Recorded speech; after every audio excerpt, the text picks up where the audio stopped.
Hello, hello, TopeCon, hello, and welcome. It is episode 96. Yes, we are 4 episodes away from the big 100. Welcome. These People's Champ here with you. Of course, I'm joined by my tag team partner known as the Sith himself. Sith, what is going on, sir? Matter of fact, while you talk, I forgot to even turn my light on. Hold on. Oh, snap. Okay. I hope everyone's having a good day. Down here in the RVA, things are relatively very calm. Hope everyone's staying safe and all that good stuff. Been a heck of a week. As far as wrestling goes, a lot of good, some bad. Waiting for Champ to get ready. I'm ready. All right, Champ, how you doing, bro? I'm hanging in there.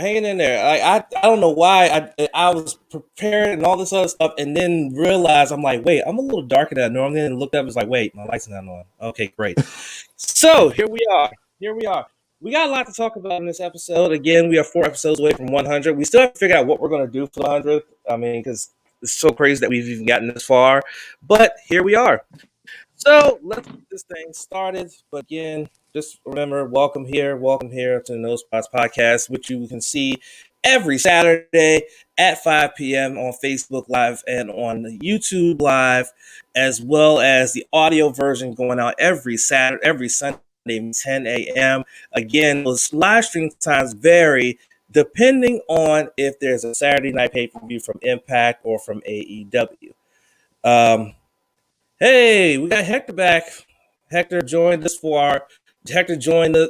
me for the live reactions to Hard to Kill, which is our last one we're going to do on Facebook.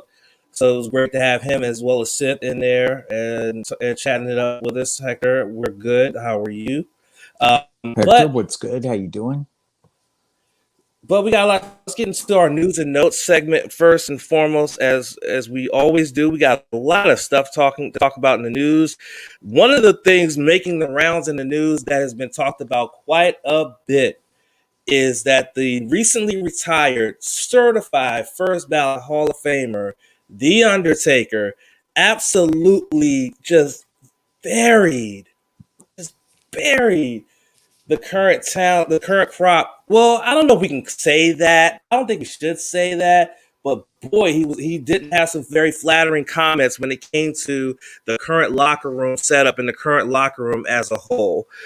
So for those who don't know, he was on Jim Rogan Experience podcast recently, and he spoke about how it was hard for him to watch the current product. He stated this. This is what he said, quote, it's tough right now for me to enjoy the product because the product has changed so much and it's kind of soft. I'll probably piss a lot of people off, but they need to hear it. It is what it is. He went on to say that era of guys, those were men. We was talking about, the locker room from his day to now.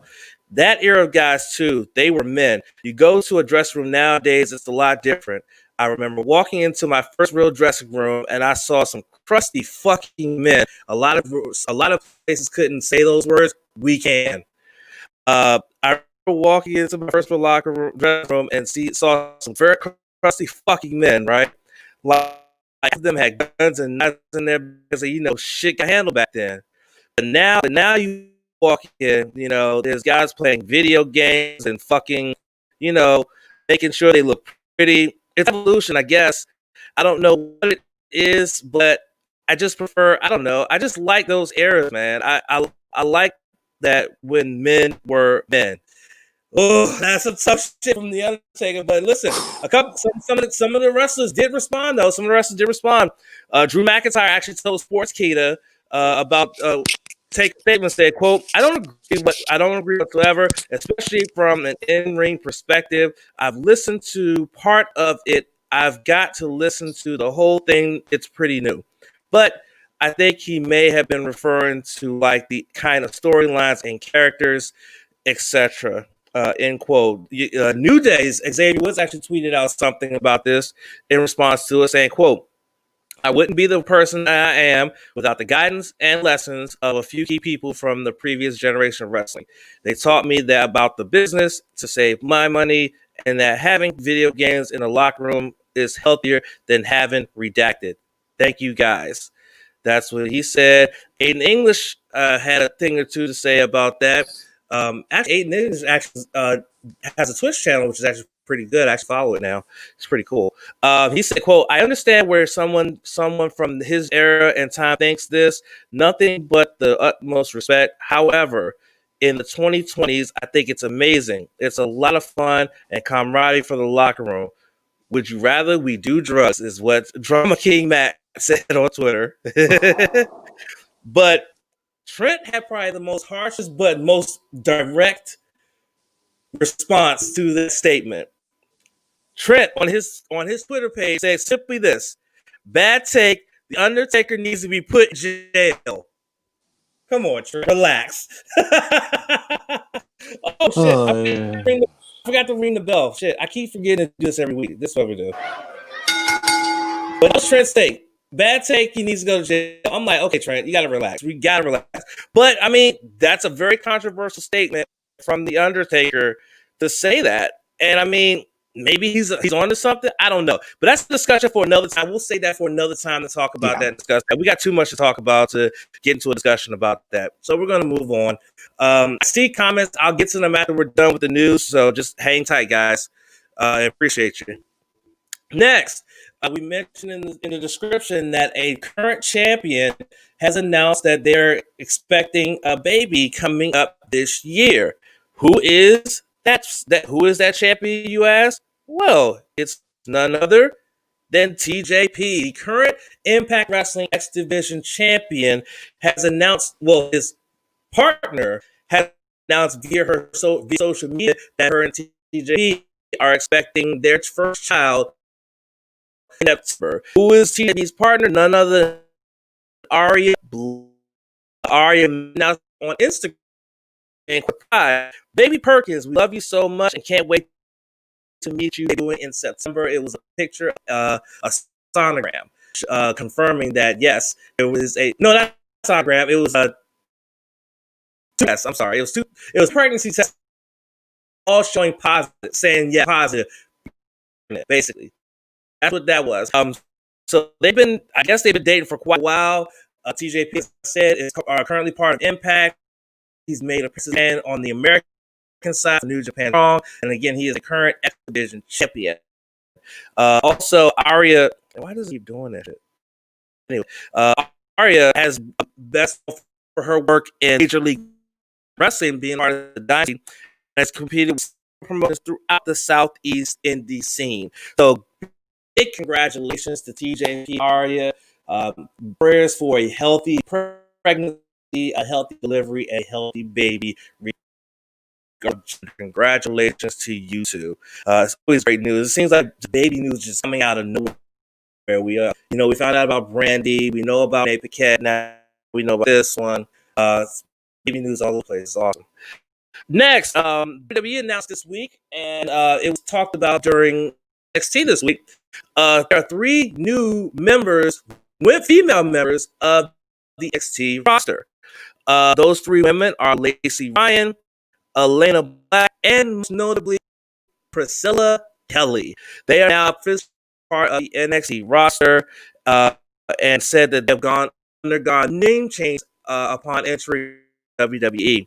Lacey Ryan will be performing under the name Zoe Stark. Priscilla Kelly will be known as Gigi Dolan, and Elena Black will be now known as Cora Jade. All 3 are going to participate in the women's Dusty Road Tag Team Classic. Dolan and Jade will actually team up. They will take on the Waves Candace and Indy Hartwell. Zoe Stark actually team Marina Shafir to take on the team of Nazi Blackheart.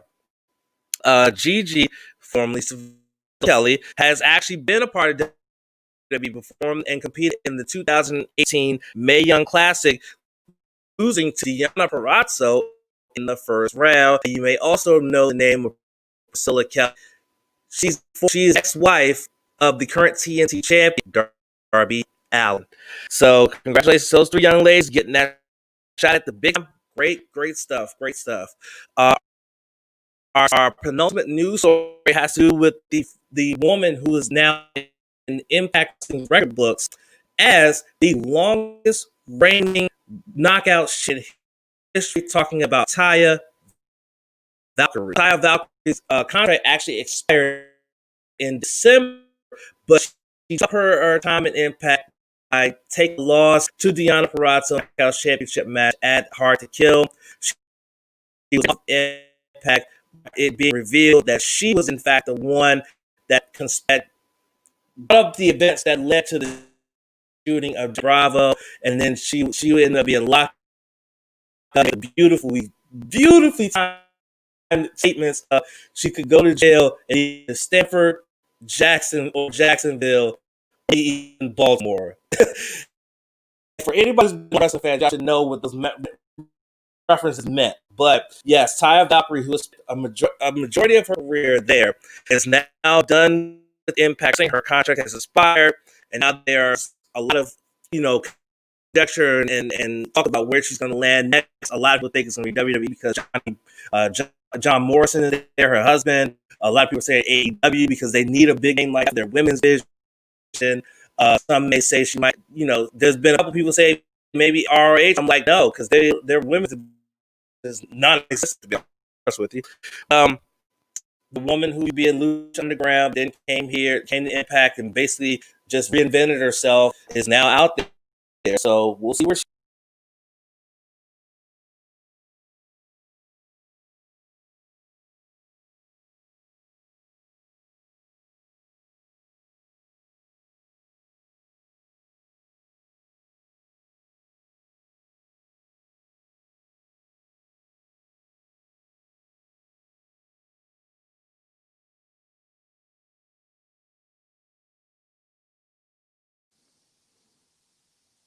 Yeah. Something to put in while we're waiting on Champ real quick.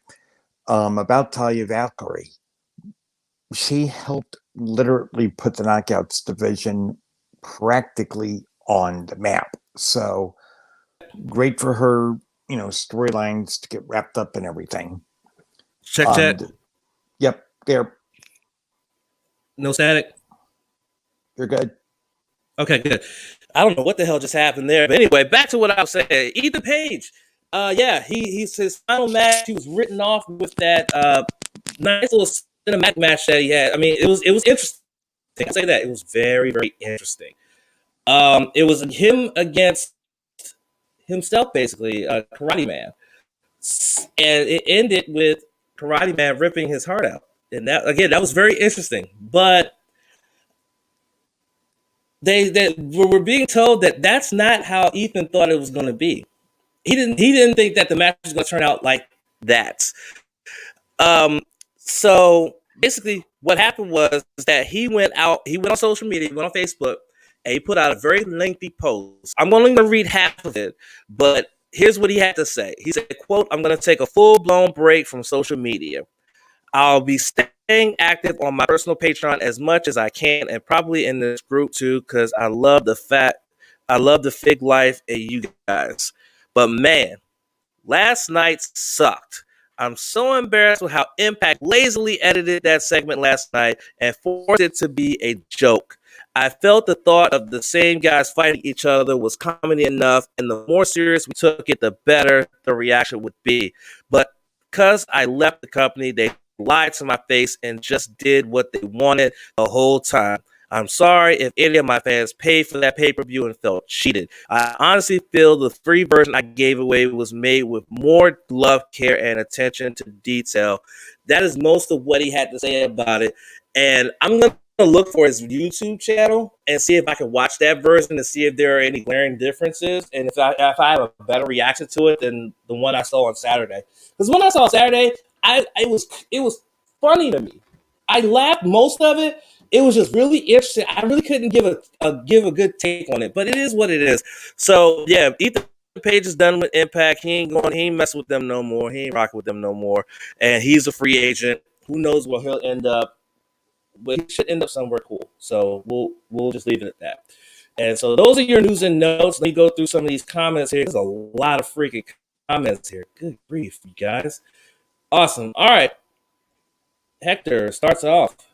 How about the Undertaker controversy, which we just talked about? I was shocked that he said that on Joe Rogan's podcast, at least the current stars aren't doing drugs or popping steroids that we know of. Correct. Yep. That's true. That's true. Though Joe makes a valid point. How do you know guys are not doing drugs or roids? I do believe Jeff Hardy has been in rehab a few times along with some other wrestlers. So there you go. Great counterpoint by Joe. You don't know what these guys are doing in their private time. We don't know. We know a lot of them do enjoy the marijuana. Let's be for real. Let's see what else we got here. Takes a legend in the WWE locker room. Taker's a legend in the WWE locker room, but he might have overstepped his boundaries. I wouldn't say he overstepped his boundaries, but it is what it is. Gotta admit, though, just been cleaning up in the last year. Yep. Okay, Hector congratulates TJP on becoming a dad. Yep, congratulations. Okay, Joe, that's what you got to say. All I saw was please stop. Okay, please stop. He of all retired wrestlers can speak on almost anything related to the current state of WWE. Let me guess, you a Ryback fan too, aren't you? All right, guys. Let's not get confrontational in the comment box, please. Let's not get confrontational on that. He's not a Ryback fan. Who is a Ryback fan? Not me. Word.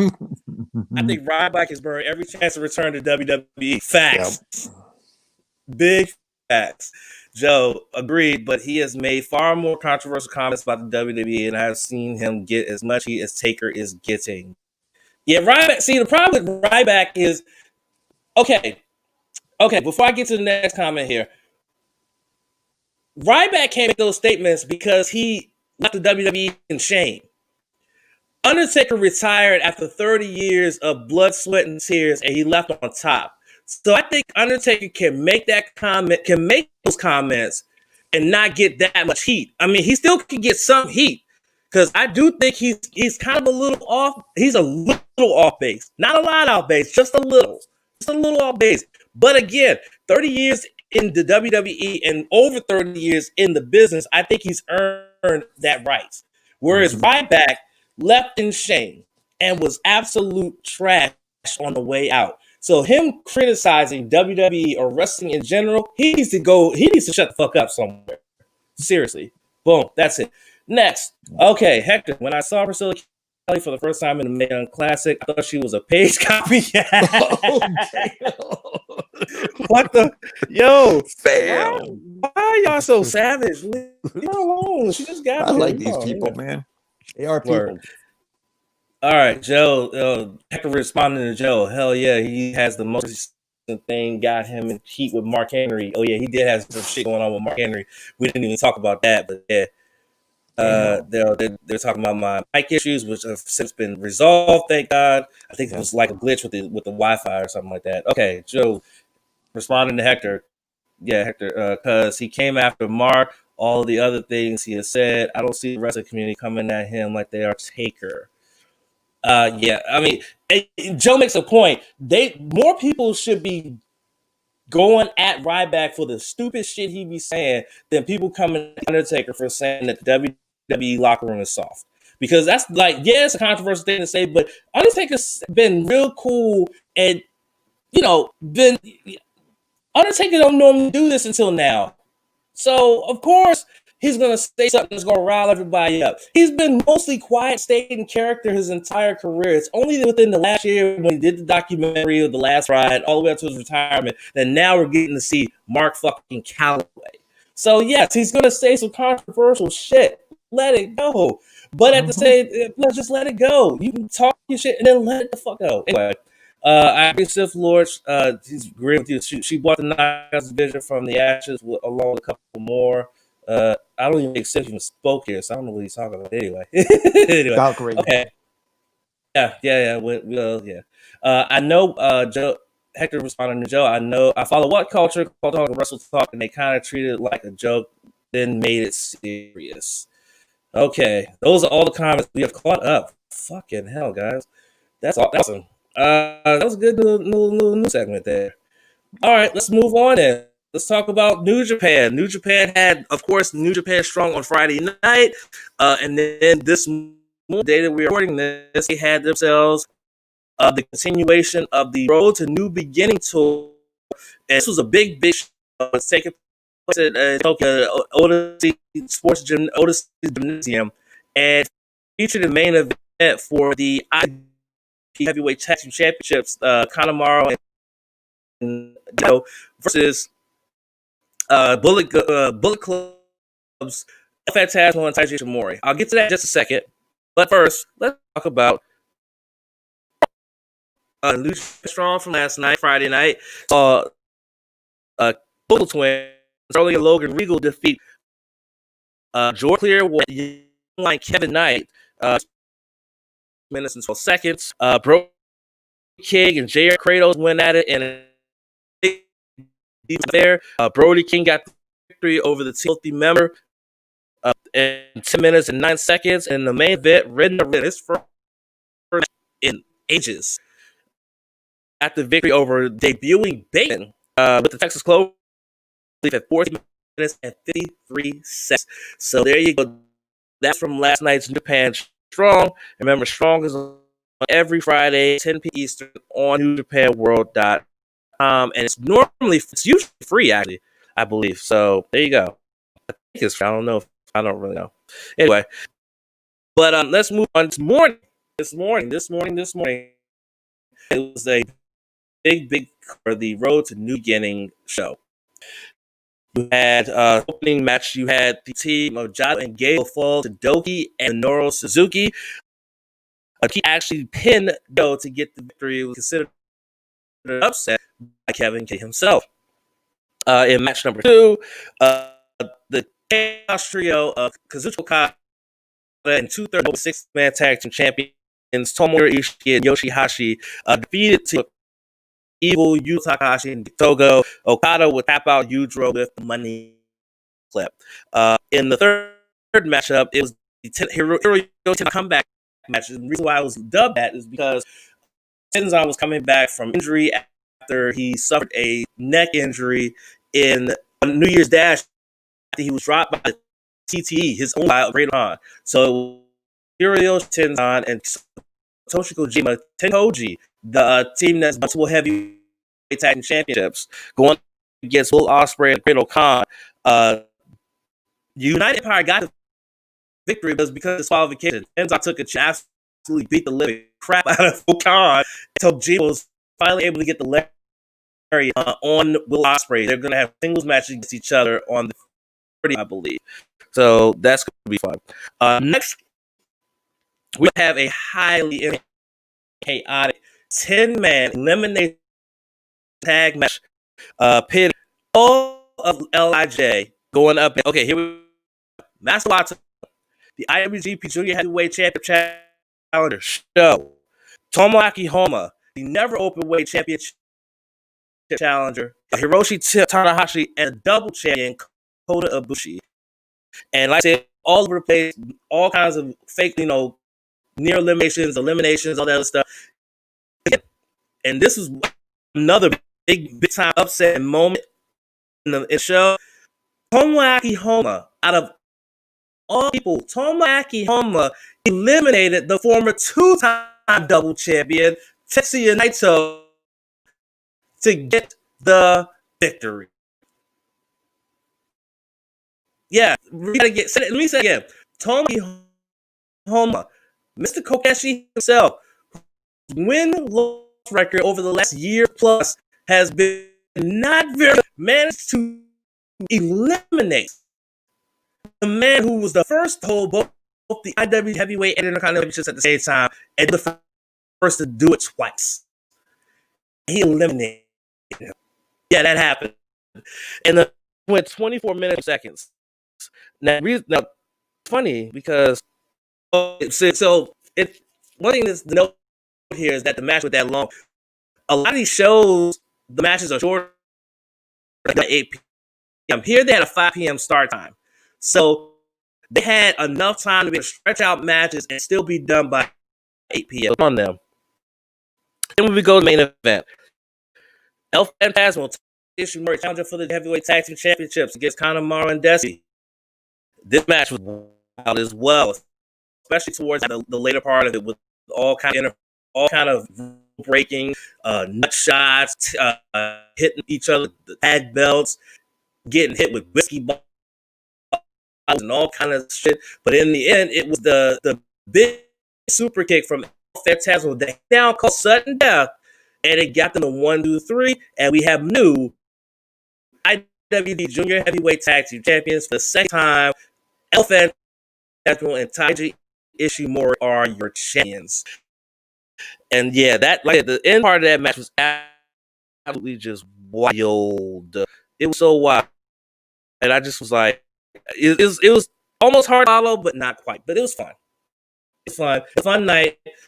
They're on for as they have new beginning shows. One in Sapporo, I believe it is, and not Sapporo. Hold on, just a second. This is live podcasting, folks. This is what we do. Live podcasting. Yeah, they're going towards the 30th and Nagoya. It's a new beginning in Nagoya. It's gonna be a big time matchup, a big card. You're gonna have 2 special single matches with Hiroshi Tenzan against Great Khan, and of course Ojima against Ospreay. And then the main event will be the Never Openweight Championship. Shingo defending against Hiroshi Tanahashi. And we'll have full review of that on next week's episode of No Spot. So remember that. And of course, remember, my mic's breaking up. And Sith is sitting there silent. Hold on. And muted. My mic was muted. My bad. Yeah, you are a little bit, but not too bad. Okay. Naito's putting home over, I guess. Maybe. Well, see, think about something, Hector. Is Japanese wrestling, their matches and the way their matches are done aren't really lines of the kind of cave like you find here in Western wrestling about putting someone over or something like that. So you don't really know or can't say that to certain. But I get where you're coming from. I really do. All right, let's talk about Impact Hard to Kill, their first official pay-per-view of 2021. The pay-per-view we mentioned in the news, it would be the final time we would see Taya Valkyrie. It would be the final time we would see Ethan Page, one of the last shows for Taya Valkyrie. But it was a really enjoyable pay-per-view. Really enjoyable pay-per-view. I had so much fun watch this, and like I said, having Hector and Sith and a couple of people sprinkling in the comments. It was fun. It was really fun. And I'm going to go over the results real quick, and then I'm also going to go over how I did on my picks as well. So, first off, they had the pre-show match. They had Brian Myers defeat Josh Alexander in a 10-minute, 55 seconds singles match. It was a really competitive match, and even though Josh lost, they're really pushing Brian Myers. I gotta respect it. I mean, he was shy. He was treated like shit in WWE as Kurt Hawkins. So I like the fact that he's starting to be able to blossom. So good on him. And then of course during the pre-show, which I didn't really get to hear because I had the volume very low to avoid coming through the mic and causing our streams to get taken down. What is her name? Madison Rayne announced on the pre-show, towards the end of the pre-show, that she was in fact retiring from professional wrestling. There have been news stories all around the internet saying that she was leaving the business to go do something else. She finally confirmed and announced that she was doing just that. So, yes, Madison Rayne is now no longer with Impact, which is why they made the change to a new announced team of Matt Striker and D'Lo Brown. Madison is gone. Josh Matthews has actually been elevated to a different position in terms of producing the product and shows and everything like that. So we have a new announced team. Awesome job. And they will be put to work too, because in the opening match of the card itself, you had Decay reuniting Rosemary and Crazy Steve, and they defeat Neil Dashwood and Caleb with K in their inner tag match with 8 minutes and 55 seconds. And I was happy about this one. It was a really fun match. Eric Young, Diener, and Joe Doran, who now have an official stable name. They are now known as Violent by Design, VBD. And they defeated Cousin Jake Rhino and Tommy Dreamer in that old school rules 6-man tag team match. That match went 9 minutes and 55 seconds, so almost 10 minutes. The tournament final for the determine new Knockouts Tag Team Champions. You had Kiera Hogan, Tasha Steelz, who are now known as Fire and Flavor. So we got two teams on this card who are now have actual names.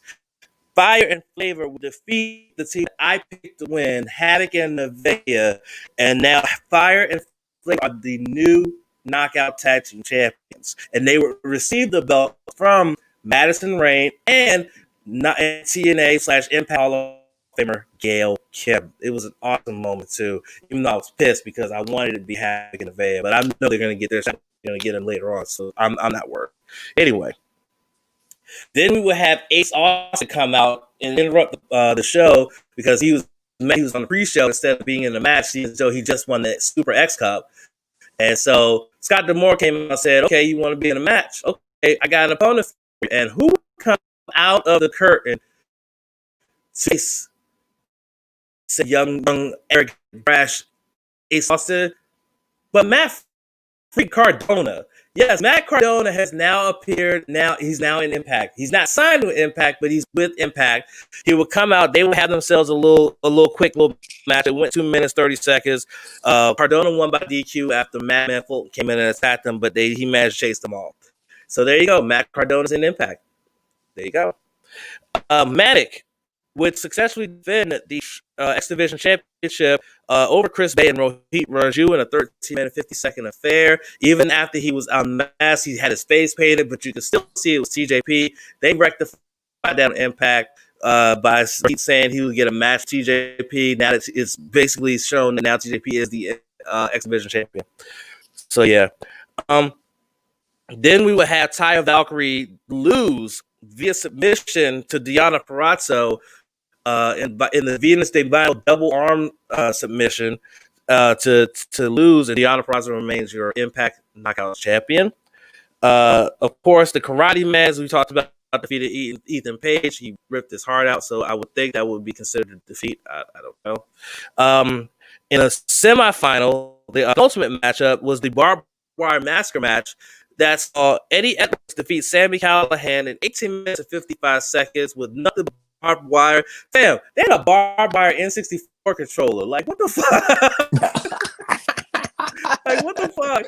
They had an N64 controller wrapped in barbed wire. Like, fam, all right. That was crazy. Anyway, and then in the main event, and what I figured was going to be a good match, and it was, Kenny Omega and the Good Brothers would defeat Rich Swann, Chris Sabin, and Moose to win that 6-man main event, with Kenny Omega getting the pinfall victory with the one-winged angel on the Impact World Champion, Rich Swann. And that was it. As for my picks, I started off very badly. But then I surged towards the end. 2, 3, 4, 5.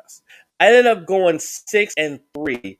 The first, I think I was like 1-3 at one point, but then I just surged ahead and got all 5 of the last ones right, and ended up at 6-3. I think Sith, you were what? I went 5-4. Yeah. Sith went 5-4. He had put his it was better than the offer he had last time he did a pay-per-view predictions.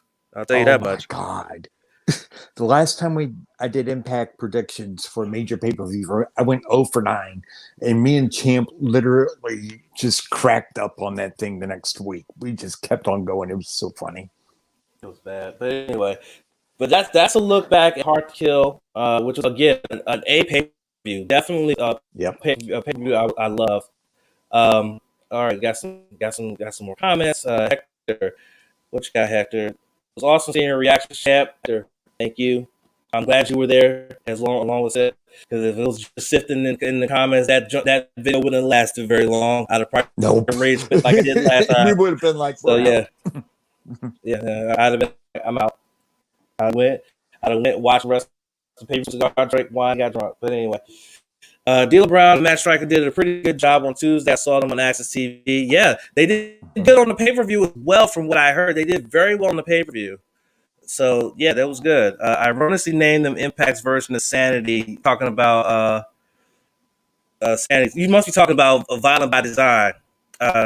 Impact versus of Sandy, which I got a lot of hell for now. In retrospect, they're completely different factions. I tried to tell you, Hector.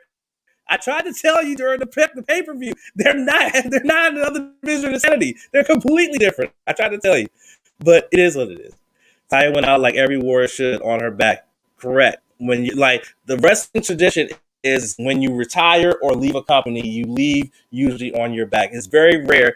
I need to put my leg up because my leg is hurting. You very rarely leave or retire with a victory. It just doesn't really happen. It was one rare occurrence in an indie promotion in Maryland where someone was retiring and they won going out. Not only did they win, they won a championship retiring. I'm like, wait, what? But then again, I can't even be mad at that because WWE did the exact same thing back in 2006. When Trish Stratus retired, she won the title for the 7th time at Unforgiven, which still to this day is the record. No other woman in WWE's history has held a women's championship. Well, wait. Never mind. We're going to move on because, yeah, anyway. Right. All right. I saw the pictures of the NC4 controller wrapped in barbed wire and I laughed my ass off or my butt off, he said. Yeah, no, that was some wild shit. Let me tell you something. Next, y'all do these predictions. Y'all should have a bet going in. Nah, because the problem is just like betting in sports. Even though it's a predetermined outcome, we're not in those production meetings and those things to know who's going to win what.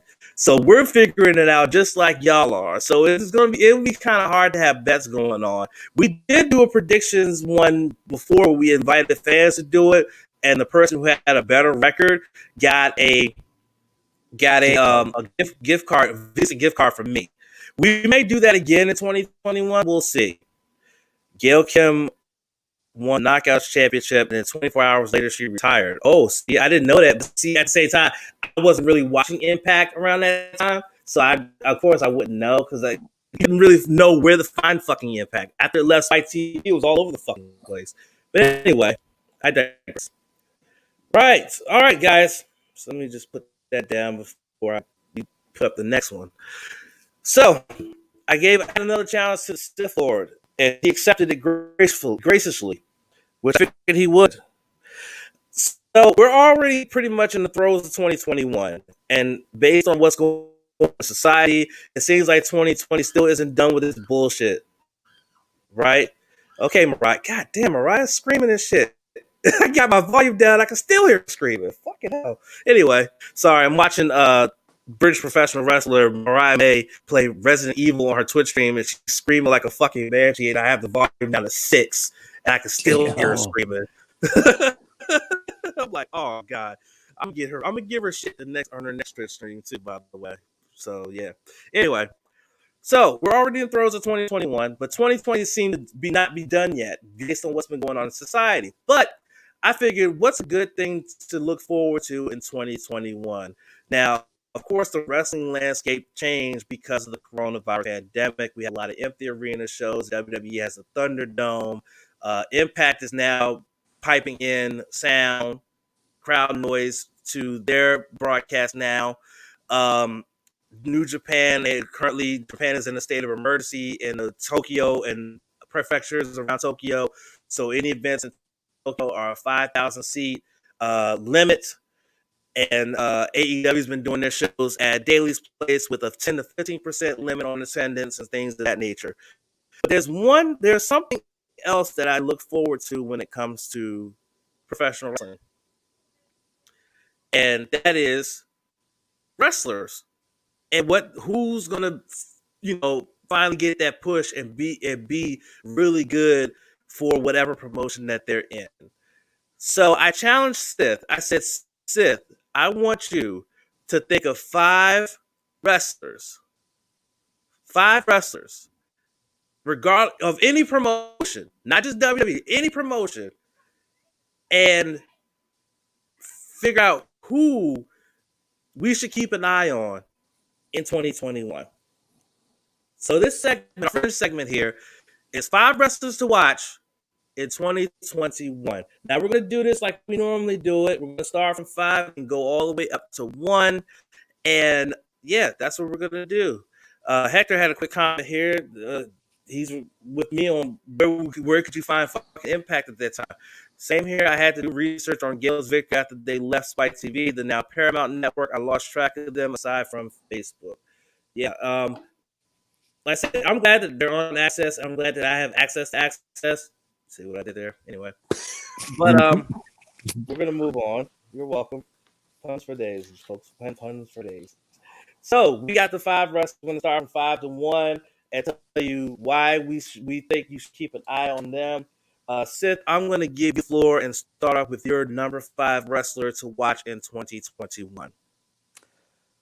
Hey, how's everyone doing? Coming in at number 5 on my list, Ben Carter. Nice. Ooh, nice. Yes. I figured you was going to go that route. Go ahead. Okay. Now, I know that a lot of people haven't heard of this guy, but Champ and myself, along with Donnie Wrestling, we spent a good part of the early days of the pandemic seeing this guy wrestle on AEW Dark weekly because he was developmental in AEW. Well, so solid, in fact, that it became a little bit of a battle between AEW, Impact, and WWE as to who would actually sign Ben Carter. So WWE signed him. He decided, well, I'm going back to the UK. So he's now in NXT UK. And after his amazing debut a few weeks ago against Jordan Devlin, the NXT Cruiserweight Champion before the pandemic, I think he's going to be one to watch in 2021. Expect him to do big things. Champ, you're number 5, sir. Nice. That's a good one right there. My number 5 is from AEW, and it's none other than legit Layla Hirsch. And here's why. If you go back and listen to some of the episodes last year, especially late last year when she debuted, I kept saying, don't sleep on Layla Hirsch. And if you saw the performance she put in against Penelope Ford on Dynamite this week, it was absolutely amazing. Absolutely an amazing performance that she put on. And I just feel like this woman, who is only 4'11", by the way, like let's not bury the lead here. She's short as hell, but there's a reason why I call her legit. She is legit a fantastic, technically proficient professional wrestler. And I think that she is going to be on the rise in the women's division for AEW this year and most likely in the future. I just feel like they just need to start giving her that chance and to really show her stuff. So my number 5 is Layla Hirsch. All right, number 4. Here's my number 4. And I think you're going to like this one, Sith. My number 4 is none other than Rampage Brown. Rampage Brown, yes. Because since he came into the door of NXT UK, that dude's just been on fire. And then after this, what I saw from him this past Thursday, which we'll talk about during the NXT UK report, I honestly think they are really about to just push this dude straight to the moon in NXT. And I would not be surprised if by October, November, Rampage Brown challenges Walter for the NXT UK Championship. That could happen. But yeah, Rampage Brown is going to be the truth in NXT UK for 2021. So my number 4 is Rampage Brown. My man, Sith, your number 4. My brother, my fam, my number 4 is Max Caster over in AEW. Nice. Again, another talent that few people aren't paying attention to yet. But me and Champ, we're tuned into this cat weekly on Dark and Dynamite. Okay, he and his tag team partner, Anthony Bowens, are on a tear of late. And I think these guys are almost ready. But with Caster, you get the mic work. You get the ring work. And he's, okay, if I could be early 2000s, if you remember the Doctor of Thugonomics, Cena's second gimmick in WWE, that's who he reminds me of. The guy is solid. I'm excited for Max. I think Max is one to watch. And here's a prediction. by this time next year, they're going to be consistently challenging, if not AEW Tag Team Champions. Nice. Okay, let's keep it going, Sith. What's your number 3? Who's Number three on 3 your is list? someone who's been on the main roster for a year, but I think this is her breakout year. The EST of WWE, Bianca Nice. Belair. Okay, on a women's roster that I have chastised time and again because creatively it's focused on Asuka and the Four Horsewomen in WWE. Now, when it's on the back burner, 2021 is going to be the breakout year for Bianca Belair.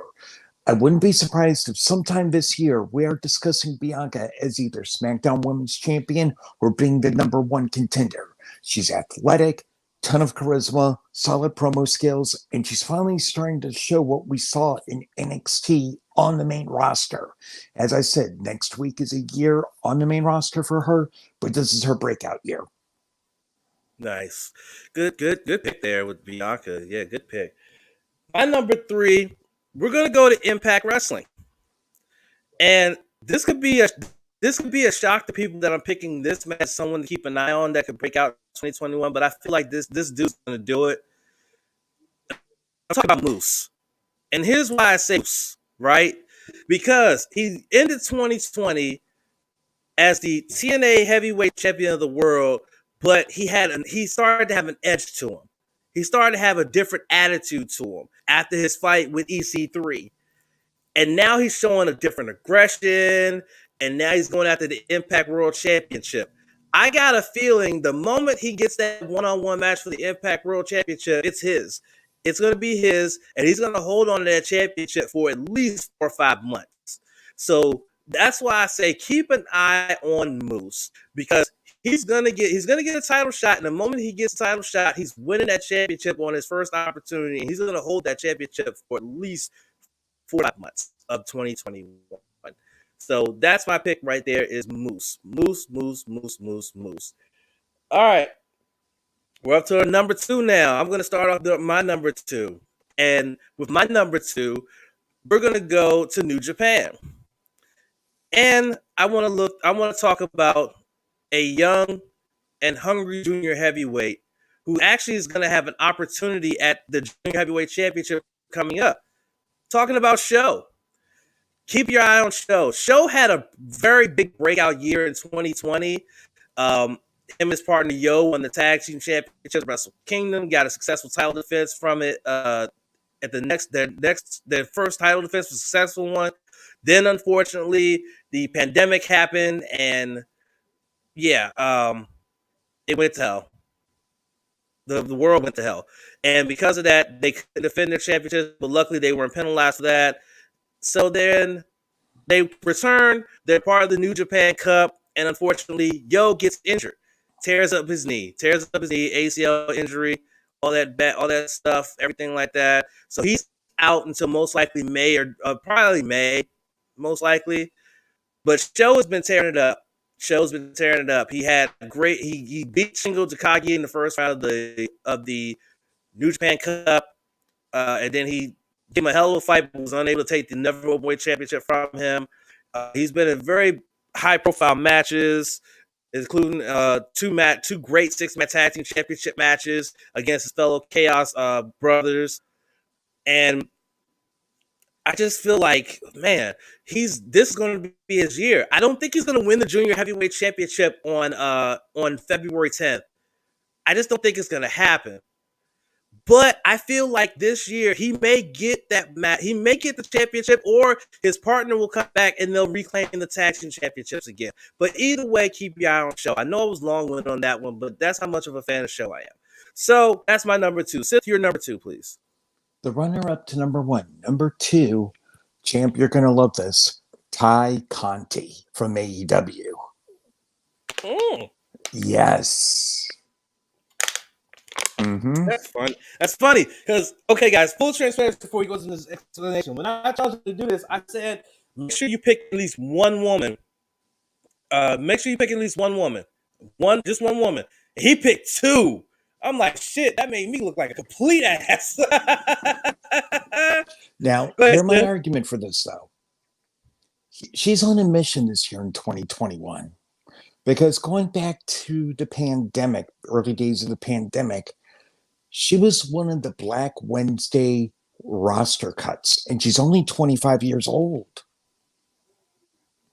Let me say that again. She's only 25 years old, and she wants to prove to WWE that they were wrong in releasing her on Black Wednesday when all those people got cut.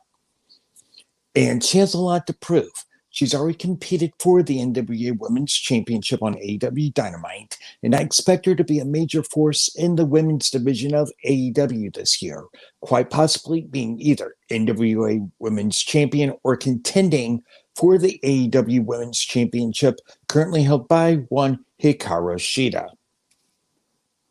I like Ty Conti. I do. That's a good one right there. I'm okay. I'm curious. What's number one? Who's number one? You're going to be shocked. Sunny Kiss. Oh, nice. Okay. Yes. I want to hear this. I want to hear the why for this one. All right, here's my logic, y'all. Before y'all start jumping at me and going, Sith, you're totally wrong. Just listen, all right, y'all.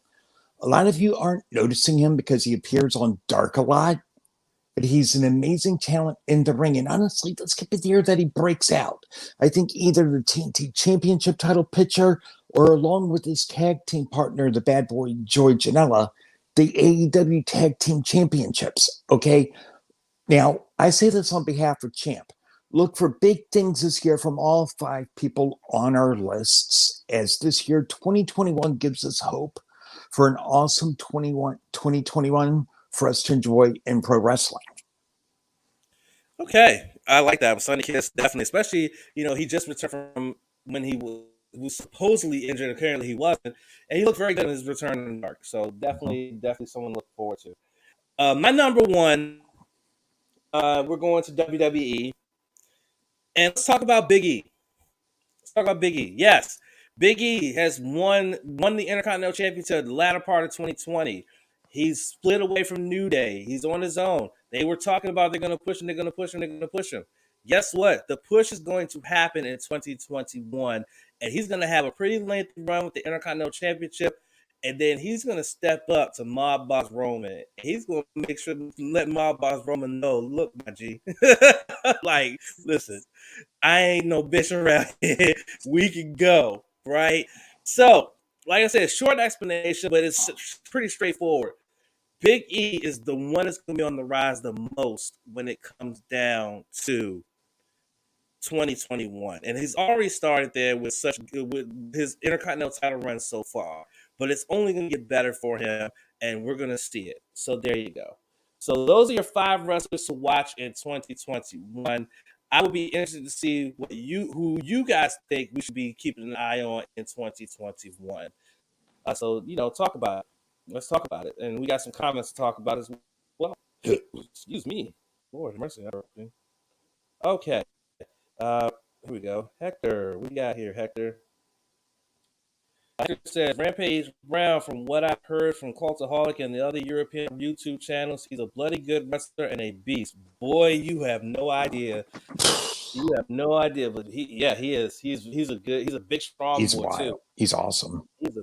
Yeah. Joe, Bianca is on her way to the top. Just hope they do her the same way they did with Sasha with her first push. Only difference I would say is, the only thing I want them to do different from that is if she wins the championship, doesn't lose on her first defense. That's all I want. If they put the title on her and she can have a couple successful defenses, I'm happy. I don't even want her to have like 100+ day title reign. I just want her to have a title reign and at least 2 successful defenses of that championship. You give me that, yes, I'm a happy boy. Thank you very much. All right, Hector, wouldn't surprise me if Bianca Belair won the women's Royal Rumble match and won the challenge side of Banks at Mania. Mark my words right now. Call me a liar if I'm wrong. In April. Good thing we keep these. So yeah, we're gonna come back to that in a couple months. We'll come back to that. Trust me, we're gonna come back to that. What else we got here? So they Hector and Joe all feel that match between Sasha and Bianca will be a great match. Um, there you go. Let's see. Hector with your pick, Ty Conti. Ty Conti has grown since she's gone from to AEW because you could tell in her last few months of NXT she was frustrated and wanted to leave. Boy, is that the truth. She was Yep. highly frustrated. Yeah, she was really frustrated. So she definitely needed that change of scenery, and now she has that change of scenery. She's in such great shape. She's in such great shape. Joe Hector, yeah, I see the feud she is having with Bailey. Might keep going along with the feud Sasha has with Carmella. Uh, okay, cool. Joe, who you got? Who wins the Royal Rumble match? Who do you think is winning the Royal Rumble match, Joe? Let's see. What else is going on here, Joe? I put that chair. Wait, Heyman is hyping him on talking stuff right?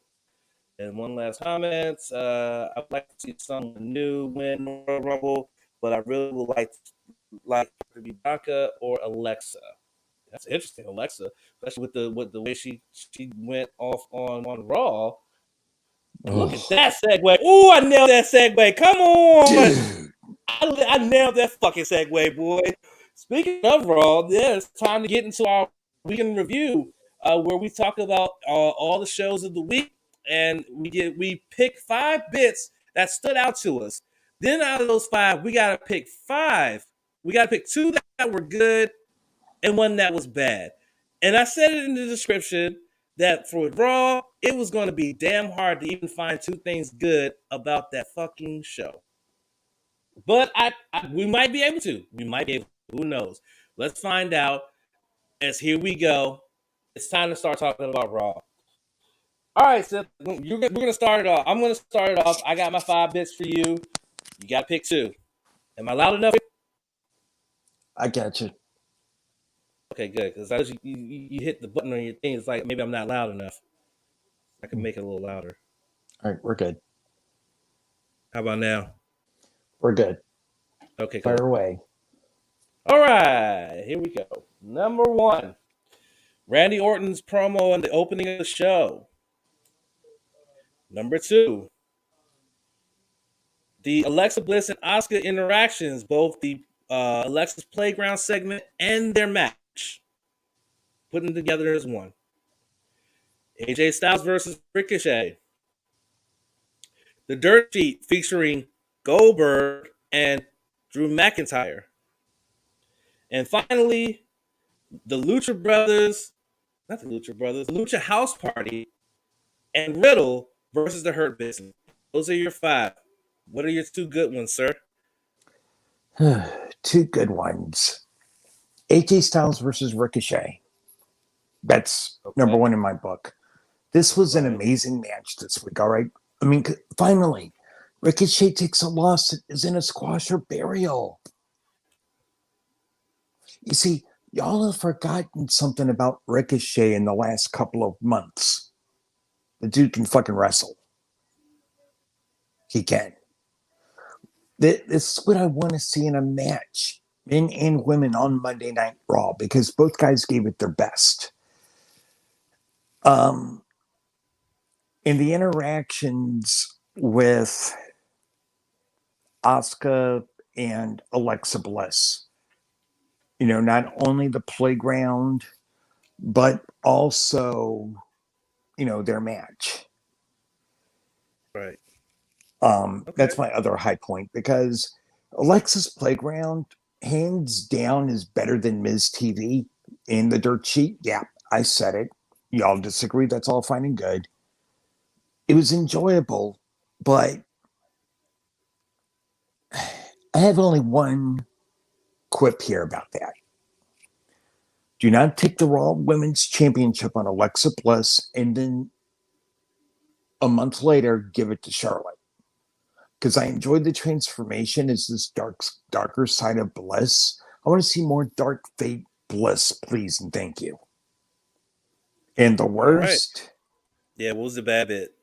Bad bit? Oh, dude, you made this too easy. Lucha House Party and Riddle versus the Hurt Business with MVP. Wow. I Why? gotta get my shit off here. Okay. What happened?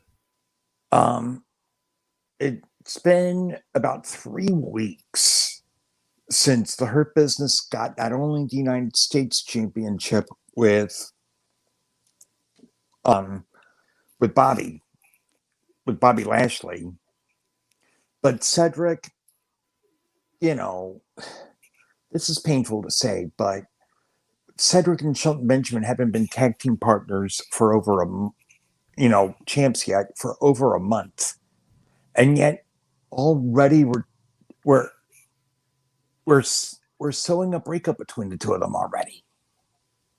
I mean, it's too soon for this. This is what happens when you don't know how to book proper wrestling.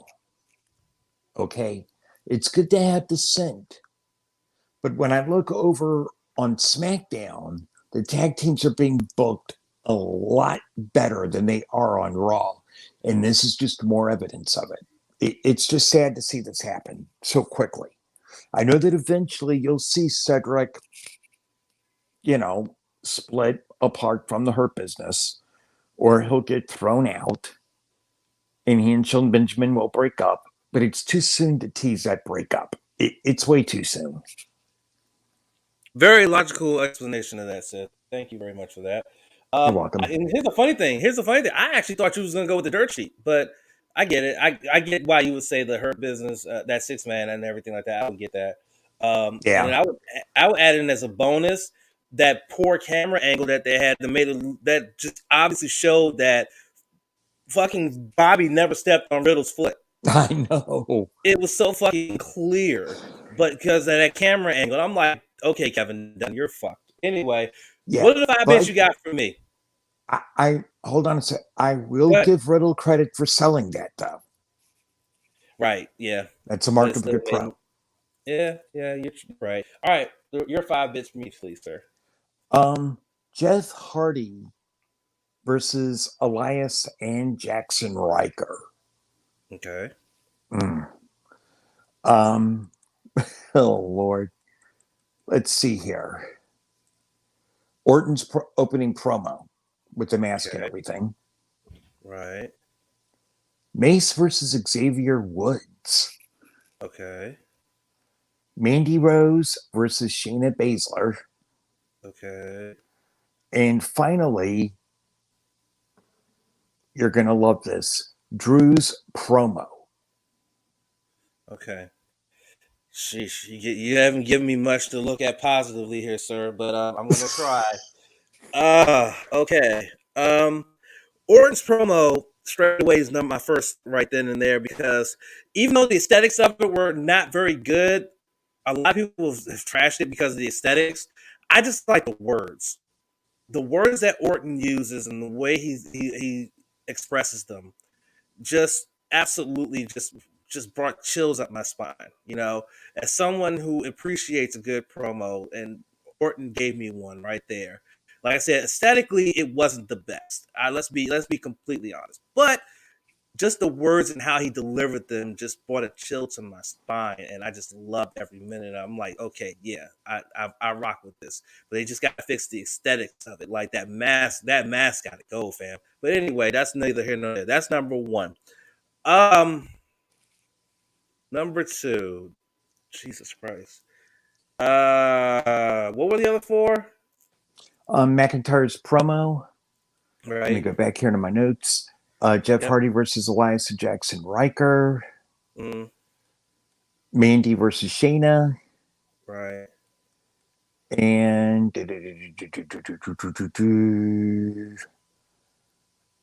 And also Asuka Alexa, their interactions match. Oh, you didn't mention that because that's number two for me. Oh, okay, my bad. You didn't Thought mention I that did. one. That's number two. That's number two for me. That's Okay. definitely number two for me. Just everything about it. Just how Oscar's always been this unflappable woman, but yet Alexa's got her shook. Alexa had her fucking shook, like shook, right? Mm-hmm. So there you go. And in the match, how Alexa just turned on this new persona and it's all of a sudden it was just like that was it for her. That's it for you, fam. Yeah, I definitely enjoyed that. Now the bad bit, that bad bit, boy. A lot of these could be classified as bad. Well, Drew's promo wasn't bad, so I can't say that. Uh, I gotta say, Mandy and Shayna. I gotta say Mandy and Shayna because no, I'm not gonna say Mandy and Shayna. You know why? Because finally putting Shayna in the position to be the monster she was supposed to be last year. So she squashed Mandy. So no, that's not the bad bit. No, Jeff Hardy versus Jack Ryker was my bad bit.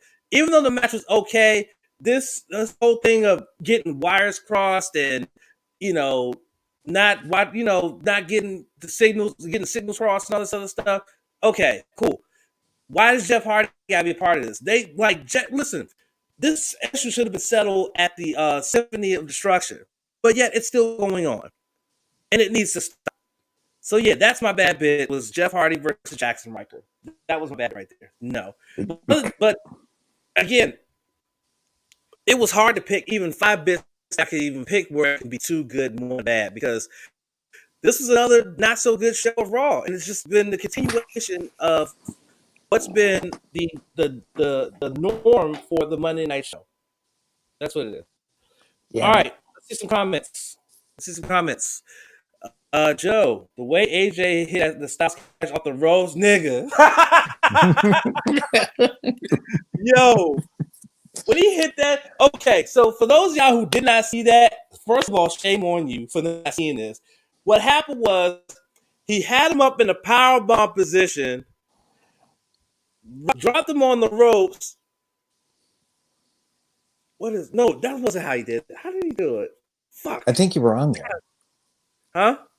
No. It wasn't that. It was something else he did. Oh, I know what it was. I think he had him like almost in the spine buster position there up here, and then he dropped him on there, he flipped up. He dropped him there, he flipped up, and he caught him like this upside down, and then hooked him up for the Styles Clash. I was like, yo, you gotta be kidding me, dude. I had to rewind that shit. Just to see and make sure I saw what I saw. I was like, holy shit, he really did that. But yeah, no, that Styles has hit different though when you do it like that. Yeah. Hector, I was more than shocked when I saw it because honestly, if AJ had missed that catch, Ricochet could have really got messed up. That's a big fact. Yep. All right. What else we got here? Actors. Alexa's Playground replacing a Moment of Bliss for the moment. Pretty much. Yep. Pretty much. All right. What do you got here, Hector? This last month has been sowing seeds of dissent in the Hurt business, like Sith said, cracks starting the show. And what we're saying, Hector, is that's a bad idea. It's a bad idea because you just brought Cedric in a couple of months ago, and you're already talking about breaking him off from the Hurt business. That's a problem that everybody has in WWE is they don't do long-term things. They only do short-term things. And it's like, you just put them together. You just put Cedric in after he fought so hard to not be in it. And now he finally joins, and then you're going to break it up with not even in a year in. It's ludicrous. It's really ludicrous. And finally, Joe, what do you got, Joe? What do you got? The split has been starting way before they won the tag team belts. You could see it every time Cedric kept trying to overshadow everyone in her business. And as we said, that's a mistake. It's a mistake. It's too early. It's too early. That's all we got for that. All right, let's talk about Impact. Of course, like we mentioned with Impact, a lot of it was highlighted with, again, more of the interactions between AEW and Impact. We had a lot of Impact, a lot of AEW interactions. Tony Khan was there, Jerry Lynn, Private Party showed up with Matt Hardy, who is his first time Matt Hardy's been back at Impact since 5-6 years, something around that line. So yeah, craziness, right? Anyway, anywho's, so let's talk about it. Sith, your 5 bits from me, please. Let me see if I remember this time. Yeah, let's see here. Eric Young versus Rhino. Mm-hmm. The arrival of not only Kenny Omega, but Private Party and Matt Hardy. Right. The ending to Who Shot Johnny Bravo. Okay. Josh Alexander laying down groundwork for what he wants to do post North Split, teaming Okay. up with Matt Cardona. Mm-hmm. The main event. Okay. And Brian Myers. Okay. The main event definitely is number one. Just you know, it was just great to see a different look for Private Party and to see him in AEW, see him in Impact, and going up against a tag team legend like James Storm. Just absolute awesomeness, to be honest with you. Just awesome stuff. Um, and the match itself was just really, really strong. I really enjoyed it a lot. My number two is definitely Eric Young Rhino, not just because of the actual in ring action, but just all the story of Violent by Design, and then of course cousin Jake and everything like that. So definitely that. Bad bit has got to be the Who Shot Johnny Bravo conclusion because this whole time I get that they were trying to write out Valkyrie and whatnot, but I just thought it was real. It was just real low key, kind of cheesy a little bit, which makes me regret even wanting to extend the storyline because I said it like several weeks back. I said they need to keep the storyline going. I now regret saying that because of what they presented to us as they extended the storyline. I now regret that very much, and I wish to retract that statement. Yeah, that was my bad bit. That was it. Um, Brian Myers almost gets an honorable mention because almost gets an honorable mention, but again, he's been kicking serious ass, dude. Like I can't even be mad at it. He's been just killing it, dude. He's been killing it. Anyway, all right, here are my 5 bits for you, my friend. Private Party, Matt Hardy and others from AEW appearing. Susan getting victory for her team over Jazz. Taya Valkyrie revealed as the one who perpetrated the Johnny Bravo shooting. Brian Myers versus Falaba. And Matt Cardona saving Josh Alexander as he was getting jumped by Ace Austin and Madman Fulton. Okay. Matt Cardona saving Josh Alexander when Josh Alexander was getting the piss beaten out of him by Ace Austin, Madman Fulton. I like that because it sets up a really good story angle there. And I think that these four are going to be able to tell a really solid story. So I'm looking forward to that. Right. And the arrival of Private Party, Matt Hardy, along with Tony Schiavone, Jerry Lynn, AEW coming in. I like it. It's, again, building more of a story, but honorable mention for me is Susan getting the win. All right, look, I've said it, fuck her, right? But let's be serious, folks. This tag team match between Susan and Kimberly versus Jordan Grace and Jazz was much better. What? This is much better tag team wrestling than what you get on WWE where it comes to women's tag team wrestling. You cannot change my mind on that. I still do not like Susan. I don't. I do not like Asian Karen.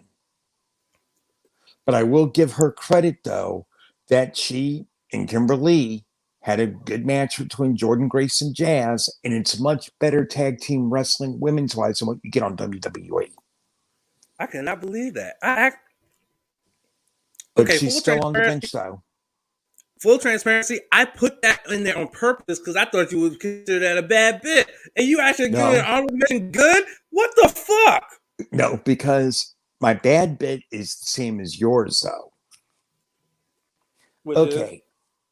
Taya Valkyrie being the ultimate reveal behind the shooting. This is your payoff? I'm with Champ. I wish this had ended back in December. Because this was painful. Because Champ and I were both like, back in December, we're like, yeah, let's see a little bit more of this. Let's see what happens. Because Champ got me onto that side after I listened to his argument. I'm like, yeah, I'm cool. Let's see how this is your payoff just to write somebody off. And yeah, I think she's headed to a Stanford maximum security prison, WWE. Lord. I love how I did like how it was either Stanford maximum security prison or a Jacksonville maximum security prison. Damn. That was savage. Right. All right. Some comments from Hector here. So I have to say, seeing Robert Parker on Impact while at the same time on Dark was a little weird. If I could be honest, it completely felt like when Rick Rude was on both Raw and Nitro in the same damn night. Hector old as shit though to remember that. Yo, Hector, how are you, fam? Remember that shit. You old as shit to remember that one. But no, see, I didn't find it weird because see, I watched Impact the next day. I recorded, I DVR, and then I watched it the next day. But I watched Dark live. I watched Dark when it premieres on YouTube. So I didn't really have that experience that everybody else did. But yeah, I get what you're talking about. You old as shit to know. I remember that because I remember when that happened. Oh, hey Sith. Hector wants to know: has anyone told you look like the Ultimate Warrior? Hector, full discretion, I'm one of the very few people in Generation X that did not like the Ultimate Warrior, and we'll just leave it at that. He said you look like him though. Yep. And he said, "Is it kind of weird? I prefer Susie over Su Young and Susan." No, because I prefer Susie too. I'm the only one you like Su Young besides Donnie. Listen, I like Susie. You're Susie's the one awesome. That likes Su Young. But no one likes Susan. I mean, I'll never forget when Susan made her, when Su Young became Susan. Champ's like, hey, bro, you watch Impact yet? I'm like, yeah. What'd you think? And I'm like, son of a bitch. Asian Karen. Yep, Asian Karen. All right. Move on. Let's talk about Dark. Dark. All right. Let me mark these off real quick. And then, boom. All right. Dark. All right. Let's start. I'm going to start here. My 5 bits. First one. Brendan Cutler suffers his first loss in 8 matches after a nice little winning streak. He loses to Luchasaurus. It's kind of sloppy towards the end there, but that's neither here nor there. The athleticism on display between El Estriano and Sammy G. The return of Sun Kiss. All of the women's matches. And your main events, which was the Lucha Bros versus Chaos Project. What do you got, sir? Good thing number 1. El Estrellano versus Sammy Guevara. That match was insane. Hell yeah. I mean, I actually watched Dark at not after it goes off the air at night on Tuesday nights, so I watch it then. I have gone back and rewatched this match twice on purpose because it was so good. And I think Sammy's planting some seeds post-match with that promo. Let things plant, though. Eventually, the inner circle will crumble down. But give it time. I'm just saying. Okay.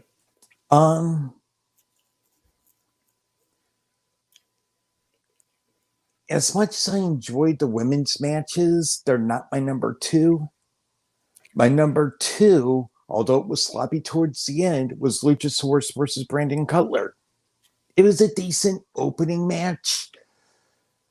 I like Luchasaurus not only on the mic, but also in the ring. But the ending was sloppy.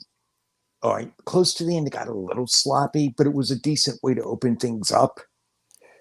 Honorable mention is the women's matches, as well as Sunny Kiss, which leaves only one thing as a bad thing, and that's your main event.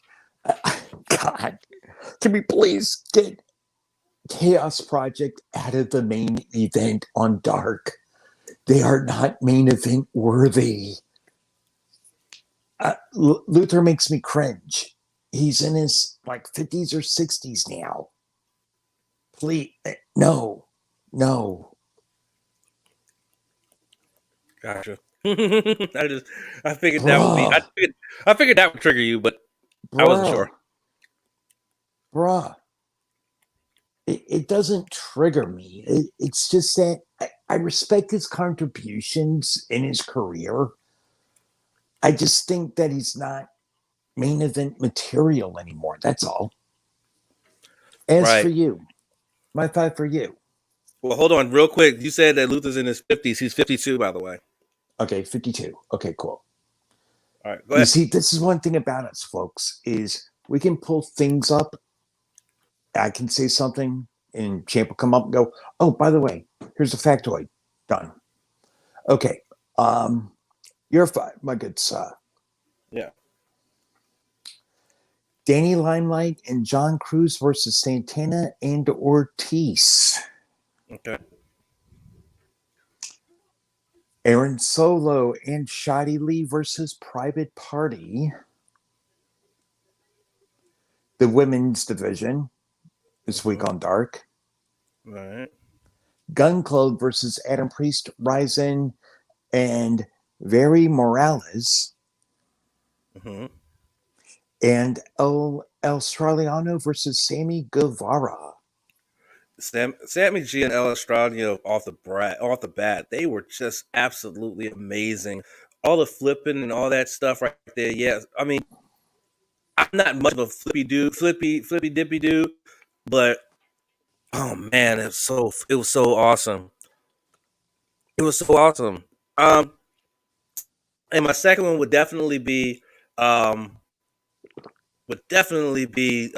Gun Club, and another great trios victory for those three. They're actually absolutely killing it in the trios. If they do come up with a trios division, that's going to be your team. That's going to be the standard bearers of that division. Is the Gun Club. They're just absolutely amazing. So I that's my number 2. What was my bad bit? My bad. I'm gonna say my bad bit was Santana and Ortiz versus Limelight, that tag match, because Limelight's too talented to get squashed. Now I get it; you were trying to give Proud and Powerful a warm up for that triple threat tag match for Dynamite, but Limelight's just way too talented to just get squashed, and that's what happened there. So yeah, that's my bad bit. Sorry, gotta go with that one. Again, always enjoyed Dark. They give us 14 entertaining They give us 14 matches. We get entertaining fucking commentary from Taz and Excalibur. Like, they just love taking the piss out of each other. Just all fucking show long. They just take the piss out of each other for the most part. And then when you add in Ricky Starks, who does the same, takes the piss out of fucking Taz and Excalibur, Anthony Ogogo just there, with his British slang, and they take the piss out of him too, and it's just like, oh shit, dude, this is hilarious. So yeah, you gotta love Dark. You gotta love Dark. Oh, we got some more comments. Look at this, dude. These are the most comments we had on a regular podcast live stream, dude. Like, I think Heck is becoming a big fan. I really do, and I appreciate it. I like this dude. All right, next. Let's see what he says. He says Luther looks like a knockoff form of Gangrel. What do you got? Wait.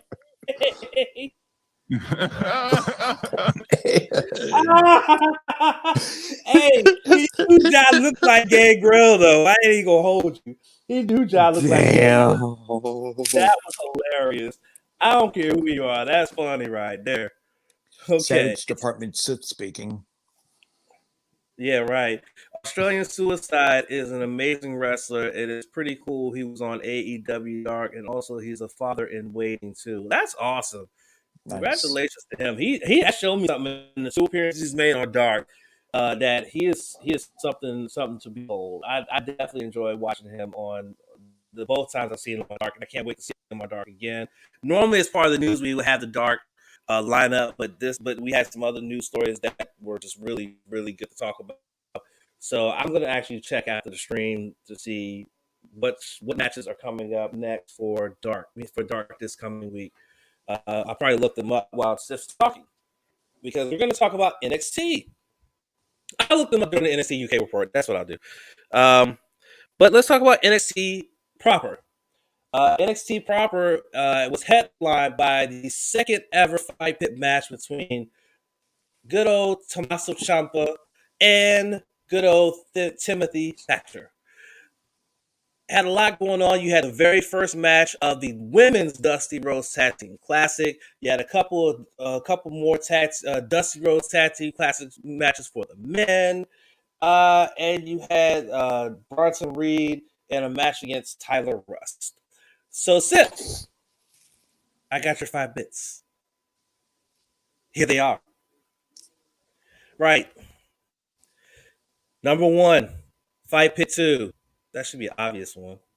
Number 2, Caden Carter and Casey Catanzaro getting the upset victory over Toni Storm and Mercedes Martinez in the very first women's Dusty Rhodes Tag Team Classic tournament match.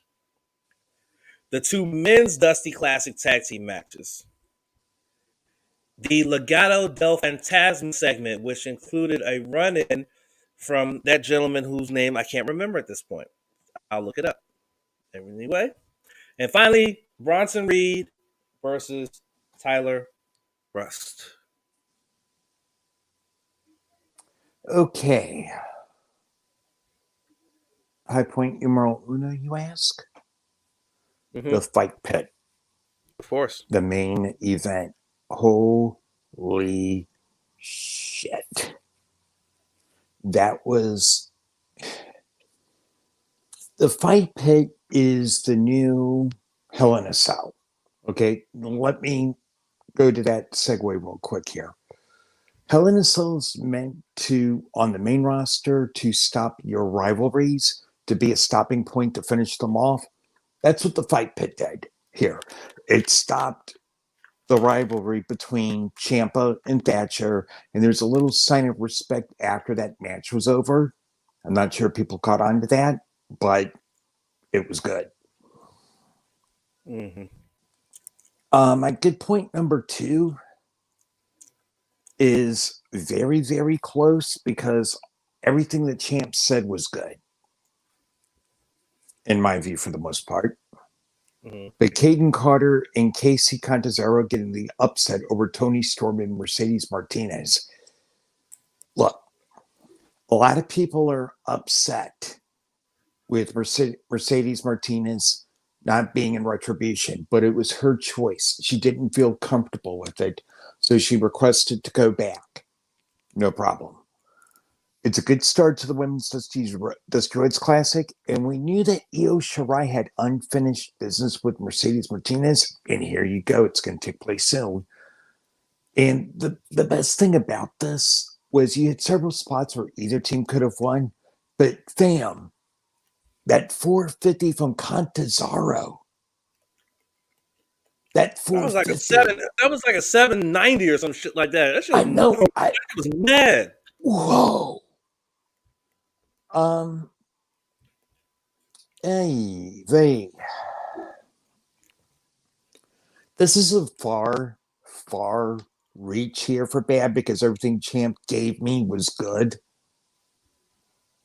But the whole thing with Legata del Fantasma and Lucha House Party, but again, this is a very far reach. Of the five things, it's the one thing I enjoyed the least because NXT was that good this week for me. I kind of figured that would be the one, and the dude that was part of it was Kurt Hawkins. I mean, not Kurt Hawkins, Yeah, Kurt Stout. yeah. But Kurt yeah, Stout. as I say, bruh, it's a reach because it was just such a good show, in my view. Right. All All right, right. champ, Yeah, what you got for me? what I got for you? The promos with Finn Balor and the and Pete Dunne. Okay. Karrion Kross versus Ashante the Adonis. Okay. Caden Casey versus Mercedes and Tony. All right. Lucha House Party versus Imperium. And of course, the pit fight, main event.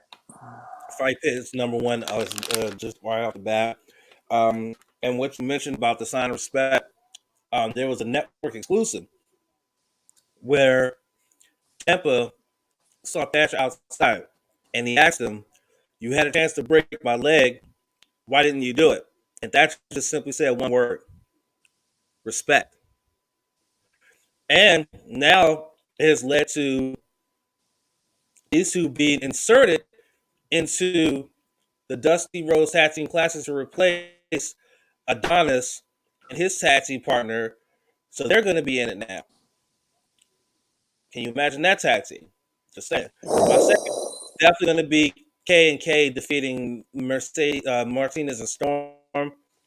Just because, again, I've always said that these two young ladies are making such a great tag team, and now you're creating this tag team tournament. They're gonna make a run, and they're gonna make a deep run. They might even make the finals. To be honest with you, I'm just gonna keep it all the way funky with you. They might even make the finals, and if they do, you heard it here first. But I think they deserved it. My bad bit was Karrion Kross versus Shanti D Adonis. Ashanti D Adonis, yes, he's a cruiserweight. He's 205. And yes, you're trying to make Karrion Kross look like an absolute monster. But come on, Adonis is still an established guy. He's not a performance center trainee. He doesn't need to get squashed like that and then get injured and then put out of the Dusty tournament. Like, I just didn't agree with that. I thought it was shit. And that's why that was my bad bit. As soon as I heard, I said, "Oh, that's my bad bit." He's right off Yep. the fucking break. No If you had way. said that, that would have been my bad, but hands down for the same exact reasons. You and I are like this right now. Yeah. Yep. That's what I would have went with, but I didn't. That was my bad. Yeah, definitely. Ugh, that was not good. All right, let's talk about Dynamite. Which opened with a nice little birthday celebration for -1. Brody Lee Jr. had a nice little 6-man with the Dark Order. Um, yeah, some really good matches, and of course you had the inner circle in their triple threat tag match for determine who would be the tag team to go after the tag team championships. First and foremost, let me just see this comment here from Hector. He says, "This is a long one here. Damn, comes up. Tampa versus Thatcher far exceeded my expectations because the only fight pit match we had was Riddle versus Thatcher. Although, if you think about it, Kurt Angle versus Samoa Joe at Lockdown 2008 was to show how an MMA style match in wrestling could be done way before the first fight pit was even conceived, and counting the Lions Den matches from SummerSlam 98 and 99. Man, good shouts, dude. He Dude. really stuck wrestling. Jesus Christ. I agree. And here's another. And here's the thing. Now Thatcher can hold the claim that he is the king of the fight pit match, the fight pit match, because he's won both of them. He beat Riddle before Riddle was elevated to the main roster last year, and now he's beaten Ciampa. So there you go. Now let's talk about Dynamite. Seth, what are your bits for me first off, and then I'll give you mine for you. Dynamite. Some people don't know that reference. Too bad. Okay. I'm sure Hector knows it. The way he's talking about this wrestler, he probably old. He's probably older than both of us. Nah, probably not. Probably not older than you. He's probably older than Yeah. me. Well, he's probably just as old as me. Yeah. Okay. The opening match. Hangman Page, Colt Cabana, John Silver, and Alex Reynolds versus the Hybrid 2 and Chaos Project. Mm-hmm. Cody versus Pretty Peter. Mm-hmm. The return of Johnny Moxley versus Nick Camarado. Mm-hmm. Team Taz on the monitor with them and Sting and Darby Allin doing a promo. Mm-hmm. And I would have to say, give me a second. Penelope Ford versus Layla Hirsch. Right. All right. So the opening match is off the top my number one because of how well the Dark Order just worked together. And it also helped that they won as well, which is awesome.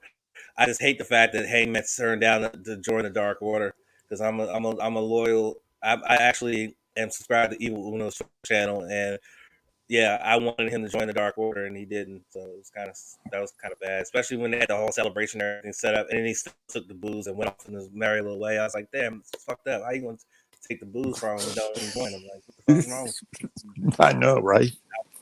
Anyway, that's number one. Is that one? Number one is that one. Mox's return is number two. That's number two. Because of the fact, getting to see Nick Camarado, who's mostly been on Dark, but getting to be on Dynamite, not only get to be on Dynamite, but also be able to get a lot of significant offense on the man who was the second All Elite Wrestling World Champion. Like, I don't know what else you can say about that. So that's number two. My bad bit, and this is a bit of a stretch, is definitely the Team Taz Darby Sting promo. Only because it just seemed like they just couldn't get the audio right to it, and it seemed like they couldn't get it. I don't know, just something about it just wasn't right to me, and because of that, I got to give that one that. I got to give that one, as Simon Miller says, give it down. But yeah, that it's a stretch, to be honest with you, because Taz is so good on the mic, but just something about it just was off to me. So yeah, that's a bad bit. Now for you, we have -1's birthday celebration and the Sixth Man all rolled into one.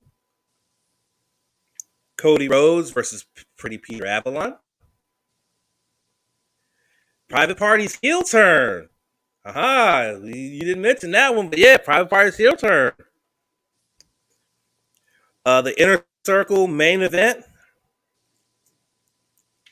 And Penelope Ford versus Layla Hirsch, plus the aftermath of Chucky T telling Orange that Miro is his best friend now. You got some tough ones there, sir. Oh, do you ever give me tough ones? This is awesome. Private Party turning heel. Okay. This was awesome. Okay. Now, some people are upset. Okay. But Private Party has gone as far as they could go as baby faces. Okay. And one of the things about pushing a baby face is eventually sometimes you have to turn a baby face heel. And when that trigger is pulled, depending on the dynamic, it can be gold. I think this is going to be gold, them working with Matt Hardy as a heel faction. Just like over on WWE, I think it's gold that Roman is working with Paul Heyman. See what I did there, folks? A little bit of good stuff there. Mm-hmm. Number 2, although you and I both, although I did predict that Hangman Page did not join the Dark Order, the opening match was exciting. And the birthday celebration was awesome. But again, I'm disappointed that Hangman didn't prove me wrong and joined Dark Order. I don't like that he took the alcohol and left. Dude, who does that? Who does that, homie? Who? He does. I can't with him.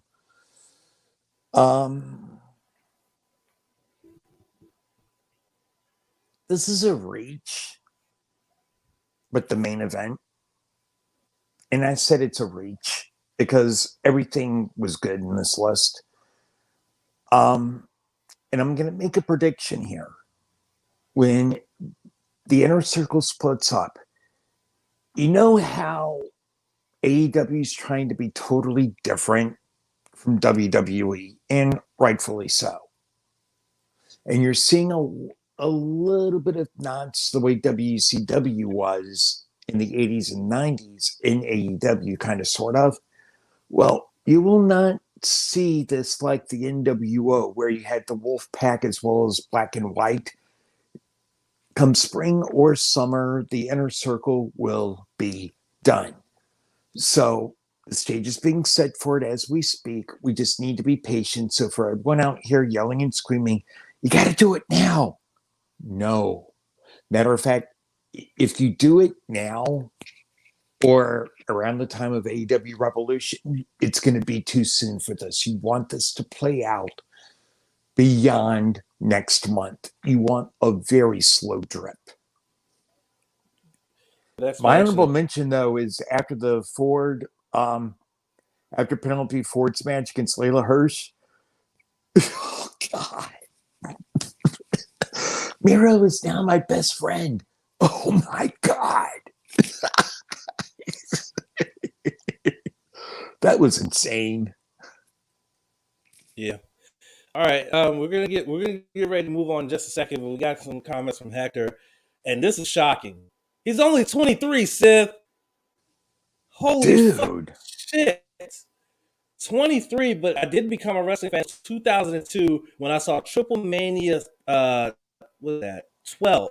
When I saw Triple Mania 12 when La Parka 2, rest in peace, faced off against Cybernetico, Mask versus Mask, but I didn't watch WWE until mid-2004.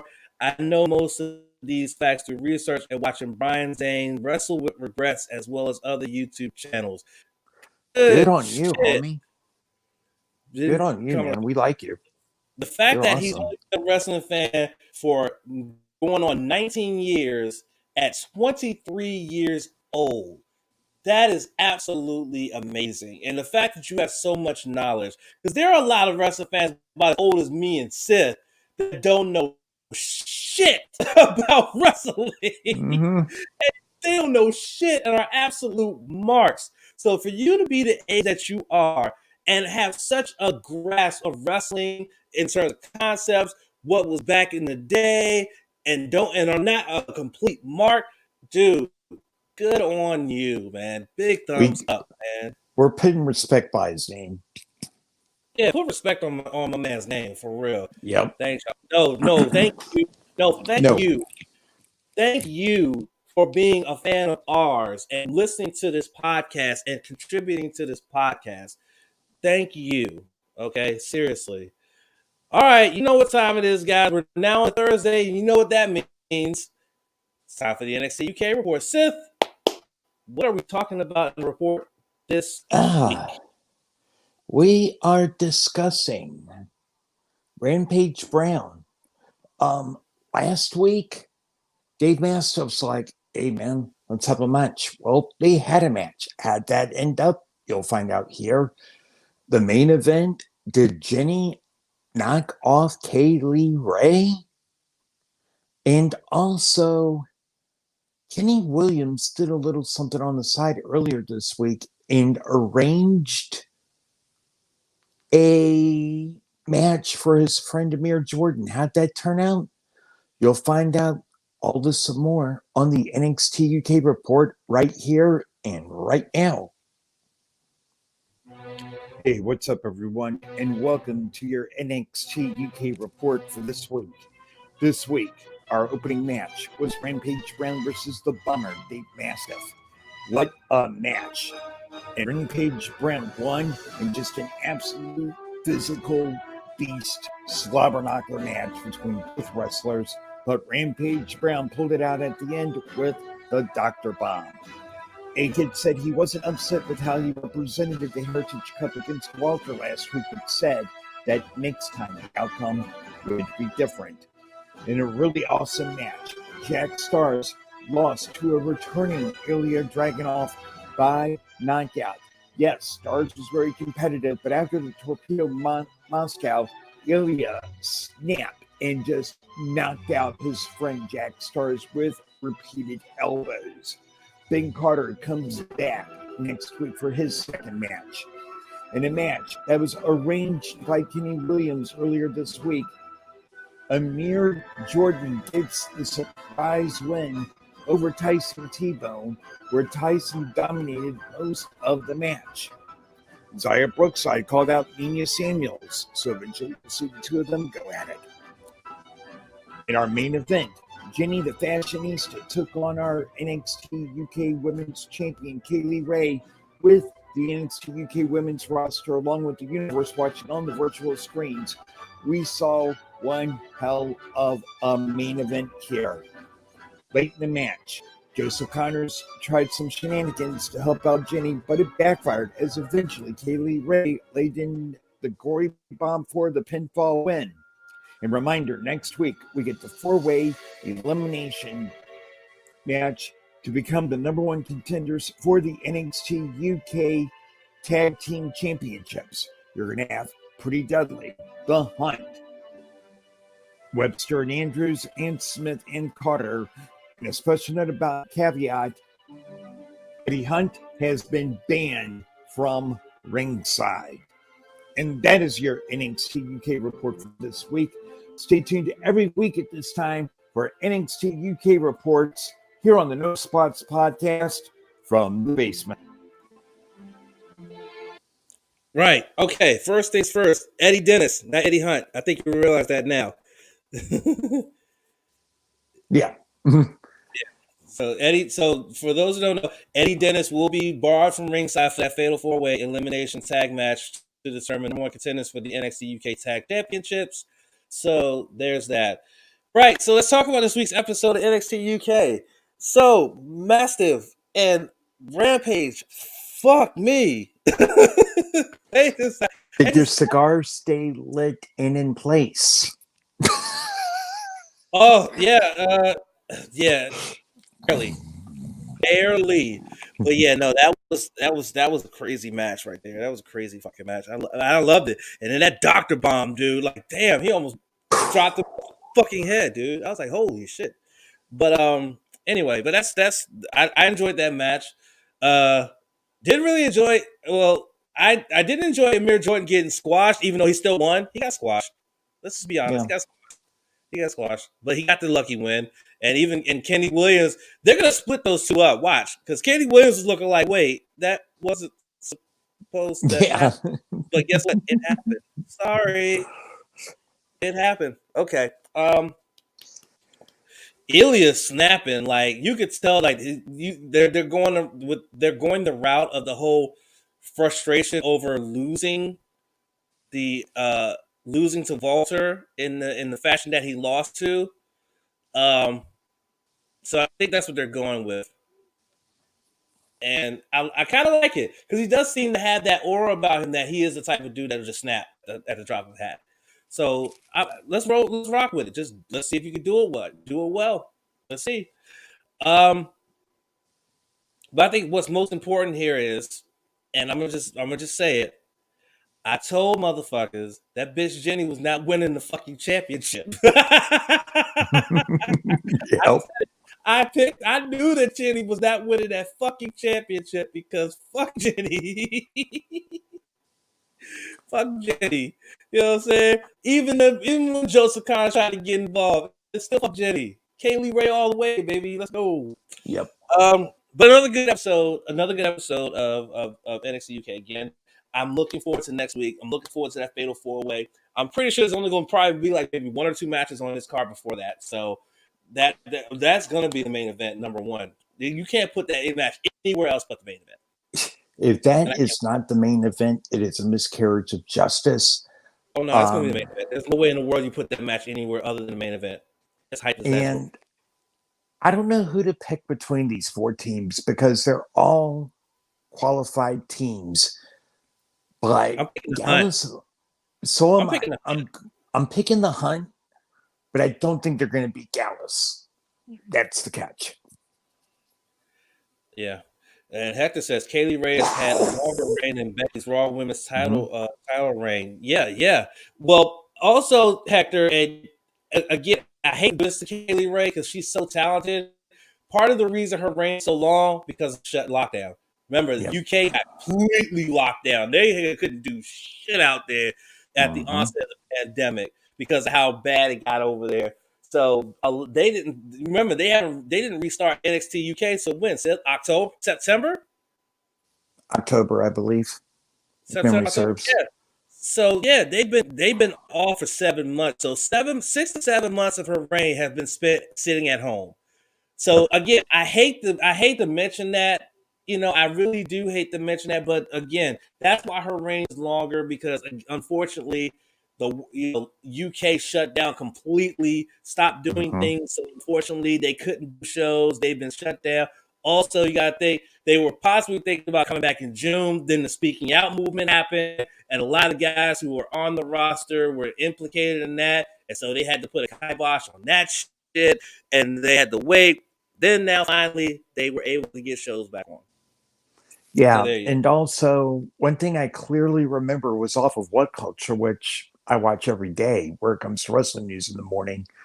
One of the guys in What Culture was actually on his boat for several months during the lockdown. So there is that. Phil Chambers, yeah. Phil Chambers, yeah. I'm glad you just mentioned that because I just realized we're going way off the rails here. We're getting them back on. I just realized that when he did the news today, he was in a different surrounding. So I'm like, I guess he's back in his actual place of residence. Okay. Yeah. But yeah, before we move on to talk about Friday Night Smackdown, or as we call it, the Mob Boss Roman show, these are the matches for the upcoming episode of Dark. They actually have 6 women's matches, so the women are going to be prominently featured on this week's edition of Dark. You got Red Velvet versus Maddie Renkowski. Jake St. Patrick making his debut. Oh, fuck. I feel bad for this kid, dude. He's going to make his debut against Powerhouse Hobbs. That's squash. Good luck, kid. You're going to need it. Oh, fucking hell. Sean's going to be facing Kylan King. I expect that to be a really good contest. SCU against the Hughes twins. Santana and Ortiz against Ryzen and Mike Verna. Fuego del Sol is going to remain winless because he's going up against Miro. The Butcher and the Blade with the bunny against Mbadu and Casey Navarro. Sean Maluda versus Danny Limelight. Jurassic Express versus Big Shotty, Lee Johnson, and Aaron Solo. We got the walk-off segment with Peter Avalon and Lee Johnson. The judges have been announced. It's going to be Brandon Rhodes, Jerry Lynn, and Aubrey Edwards. Ray Jazz is going to be going one-on-one with 10, 5, and -1 expected to be at ringside. Ray Phoenix going up against Baron Black. Davine versus Ty Conte, and -1 expected to be at ringside for that as well. Brooke Havoc going up against Britt Baker, Dr. Britt Baker, DMD. Jasmine Allure against Eva Lise. Abaddon versus Vert Vixen, and Ryan Nemeth making his debut along with Valerie Morales and the Captain Sean Dean to go up against the Natural Nightmares of Dustin Rhodes and QT Marshall and Nick Camarado. And if you heard the name Nemeth and you're like, that name sounds familiar, yes, that is Dolph Ziggler's younger brother. And he is making his debut on Dark before he makes Dynamite debut the very next night in action. He'll be in action on Dynamite the next night. I forgot who he was facing. Got that just that quick. I forgot, and I saw it pop up earlier. But he's going to be in action both on Dark and on Dynamite. So yeah, Dolph Ziggler's brother is in a SmackDown. SmackDown. The Mob Boss SmackDown. Roman show. The Mob Boss Roman show. Though it wasn't much of that here. Let's see. Oh, wait, Hector's got some comments. If the pandemic hadn't happened, her reign could have been shorter. Doubt it. Well, there you go. There's your answer. Because Sith followed NXT UK for the longest time. I've only just now started to watch it a little bit more. So he would tell you, like, I don't think her reign would have ended so quickly. Because if they wanted to end, she'd have lost the title to Piper Niven about a month or so back. Yeah. So clearly they want this reign to continue for quite a while until they find the right woman that could fit that mold to be the champion. Oh yeah, Philip Chambers. I like the setup back then. Yeah, he had a good setup on his book and everything like that. But it's good to see he's back in his home and stuff like that. That's awesome. All right, SmackDown. I'll start with you, Sith, and my five bits. Number one, Mob Boss Roman destroyed by KO. Billy Kay kicked from the Riot Squad. Dolph Ziggler versus Cesaro. Big E versus Apollo for the Intercontinental Championship. And Sasha Banks against the Sommelier, Reginald. Numero uno. Kevin Owens destroying the Mob Boss. Now, here's my reasoning for that, though. For everyone who thinks that this is a sign that Kevin Owens is going to beat Mob Boss Roman, the tribal chief, Michael Corleone of SmackDown, next Sunday night at the Royal Rumble, you are sorely mistaken. This was done to plant the seed of the possibility of it happening, but in reality, Roman wins that fucking match next week. Period. Mm-hmm. Number two, and this is really a no-brainer, because for me, and Cesaro versus Dolph Ziggler, that was a fantastic wrestling match. Again, I get my credit. Here are my credit. Why can't we get matches like this on Monday nights consistently? I mean, this was just a really solid match. And which leads into the bad thing, and it's pretty obvious. It's Riot Squad.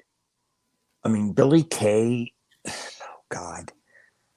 Why did they break up the Iconics? Because if memory serves, Peyton Royce, Vince one day woke up and said, "Oh, Peyton Royce, I'm gonna push her to the moon.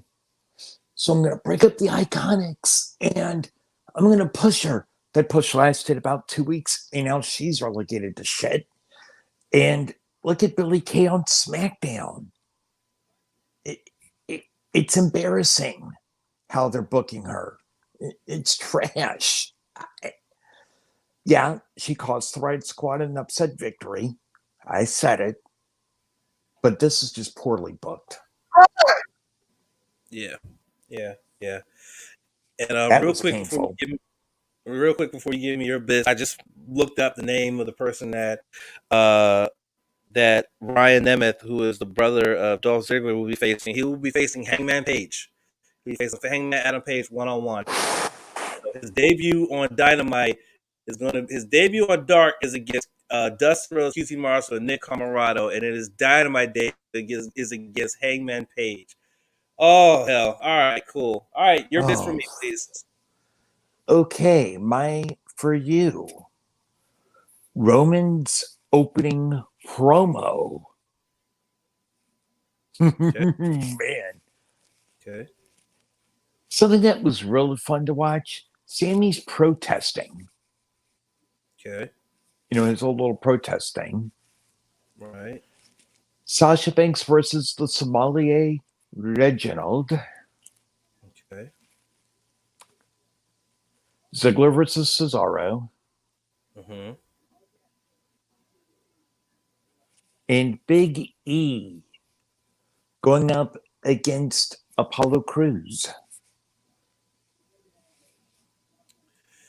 Okay, see, this shit ain't fair, okay? Because all five of those are good bits. See, this shit ain't fair. See, you fucking, oh, fucking hell. Oh my God, this is not fair at all. That's not fair at all. At least me, I try to at least fit in one or two bad ones, at least ones I thought were bad, to see if you would catch one of them as bad. Damn, you just gave me 5 good ones, and I've got to pick one that's bad. Fucking hell. Okay, straight away, Ziggler Cesaro is number one for me. That match was absolutely fantastic. When he issued the open challenge, I said, okay, somebody needs to come out that can actually fucking wrestle. And sure enough, it was Ziggler, and I said, thank fucking God. Thank you. Number 2 is definitely my boss Roman's opening promo. Definitely. You could tell that with this new character, he's gotten better and better on the microphone, and I'm enjoying it. And he really talked this shit, boy. He really talked shit. Oh fuck me! Now I got a bad bit out of everything. It was good because versus B versus Apollo was good. You know what? I'm gonna pick no. Fuck you. Oh, Sith, you fucking suck. Oh fuck it. Okay, let's see. Let me see. Sammy protesting was pretty funny.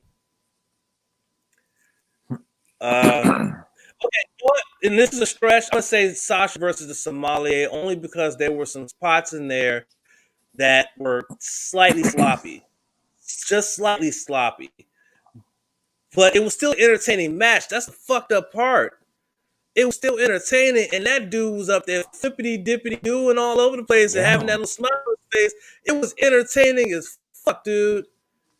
Okay. It was fucking entertaining, but that was so. I'm only picking as a bad bit. It's just that's a stretch, dude, because it was still entertaining, but it was kind of sloppy. Some parts of it were kind of sloppy. Yeah. I mean, Big E versus Apollo Crews would have been a stretch. The only problem I had with that is the jobber entrance thing. And all I thought was, are you fucking kidding me? This isn't 1987 with Superstars or Wrestling Challenge where it's local or WWF jobbers. This is SmackDown. They don't use jobbers. Right. All right, got some more comments from Hector. He felt that for SmackDown, bottom of the barrel for me had to be the swerve that Paul Heyman pulled on Adam Pearce. Yeah, but at the same time, it set up for KO to absolutely destroy Roman. So, I mean, it worked out. But no, I get your logic on that one. Yeah. Billie Kay really wasn't a member of the Riot Squad. She was just trying to be their manager. No, the way they implied it, the way they said it was like they were testing her to be a part of the Riot Squad, and she failed pretty much. So there you go. What you got? Straight to the moon. What did Vince think he was talking about? Cameron Grimes, Trevor Lee. That's funny. I miss Cameron Grimes on TV. Yep. It's Cameron Grimes on TV. And the Sami Zayn handcuff to barricade was unbelievably stupid. It was funny. Hey, different strokes for different folks, dude. Yep. Different strokes for different folks. But okay, so now it's time for our final segment of the night and of the episode. That is our final thoughts. Now, our final thought segment is just something we have in our heads, whether it's wrestling related or non-wrestling related. If you listen to last podcast, my final thought was on a whole situation with COVID-19 and the fact that it's now affecting my family. And look, I just got a message while I'm on the air. And it's a positive update. Great news. This is what it says. Great news for today. We are both fever-free. Still woke up with my massive migraine, and he has a little headache, but at least our fevers are gone. His was 99.2 and mine was 99.8, which is still a little high, but higher than normal, but definitely out of the COVID range. How about that shit? That's what the fuck I'm talking about. That's not final thought, though, but I just wanted to put that out there. But Sith, what is your final thoughts, please, sir? Okay. I'm going to get personal for a minute. And it does involve wrestling slightly. Tomorrow, we're recording this on Saturday, so Sunday, when the audio comes out, is the 10th anniversary of my father's passing. And I had mentioned to Champ earlier today, Saturday, when we were recording this, as well as Donnie, hey, I'm going to go get my hair cut, da da da da.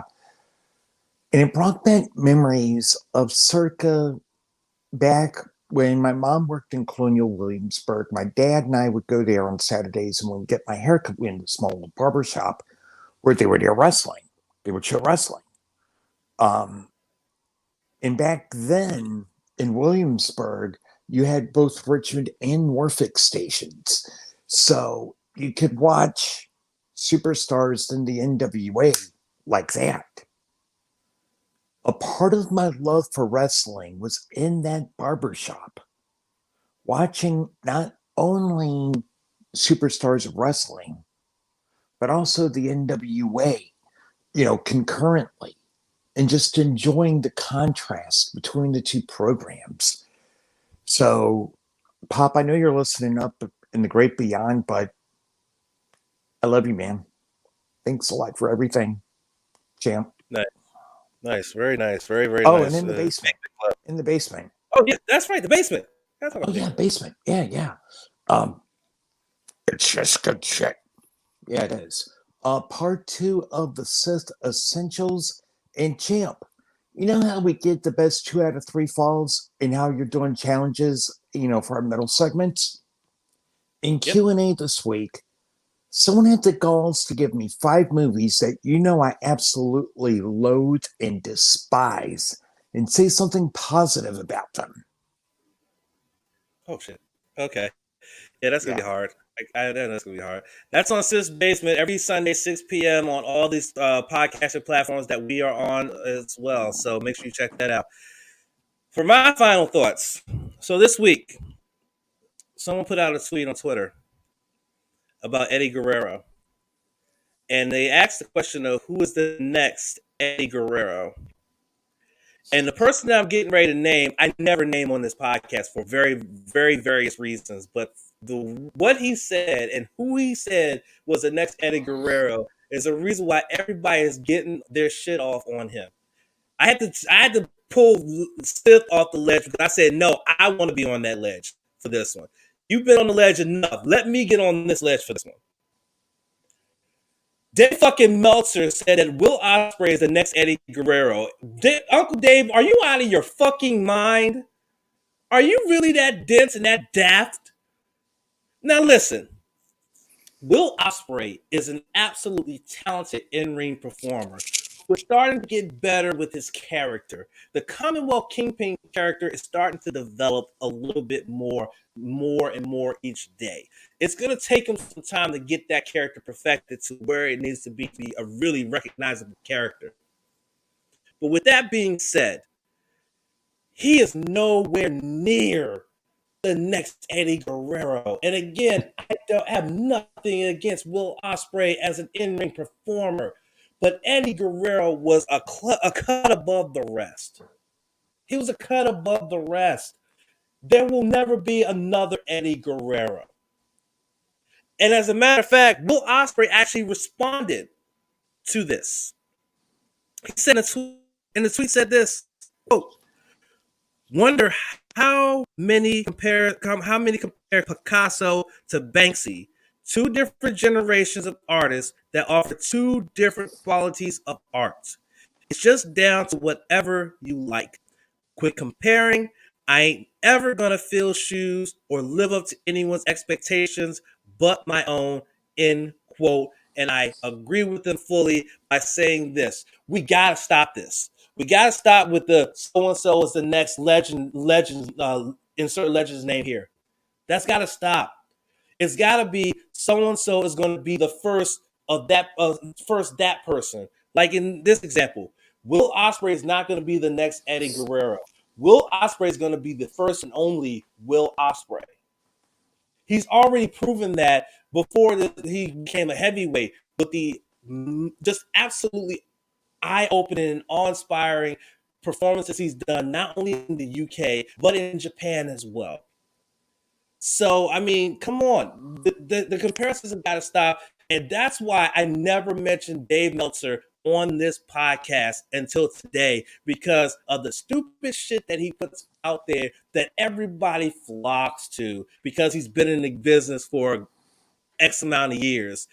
No, I will never, ever report anything on this podcast that came from fucking Dave Meltzer. That will never fucking happen as long as I have a platform to talk about wrestling.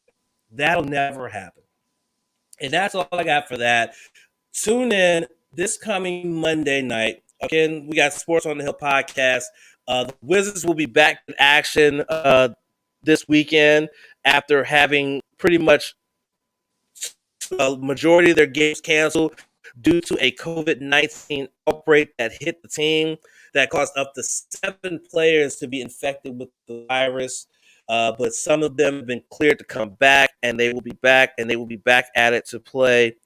Let's see. I'm trying to fix. Shut up. Get the hell out of here. Oh, sorry. I'm doing this live and stuff like that.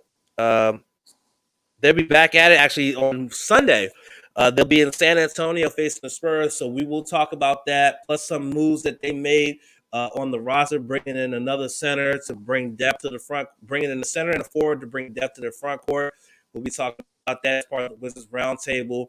And as well, I'll be talking with the guys about about Conference Championship Sunday, Conference Championships, who won, who lost, this, that, and the third, and get you ready to start talking about Super Bowl and things of that nature. I did a pop-up show with CP3 this past Thursday. You can find it on the on his page on Facebook, or you can check it out on YouTube. We talked about the Washington football team and the moves that they just recently made, getting themselves a new GM, a new EVP of football operation, football players and personnel, as well as trade rumor talk about possibly trading for Deshaun Watson and all that stuff.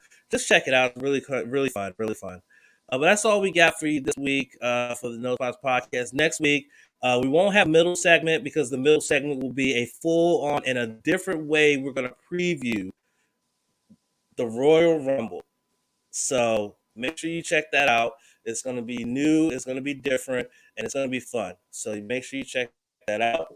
And we got nothing else for you. Again, thank you to Joe, who was on earlier and commenting on stuff with us, and especially to Hector, who actually stayed the entire 2+ hours. Dude, we appreciate you. You stayed the entire time. Joe fucking checked out early. Hector stayed through the end. Said, "Nah, goddamn it, I'm still here." We appreciate you, though, man. He said, "All right, brothers, check you later." Yeah, thank you. We'll see. Check us out next week, same time, 5 p.m. Eastern Standard Time. Streaming the No Spots podcast. And if you want to catch the audio replay, it'll be up on Spotify, Apple Podcasts, Google Podcasts, Anchor, and wherever else you get your podcast from at 10 a.m. on Sunday. So for the Sith, I am DC's People's Champ. We will check you out next week. Peace out.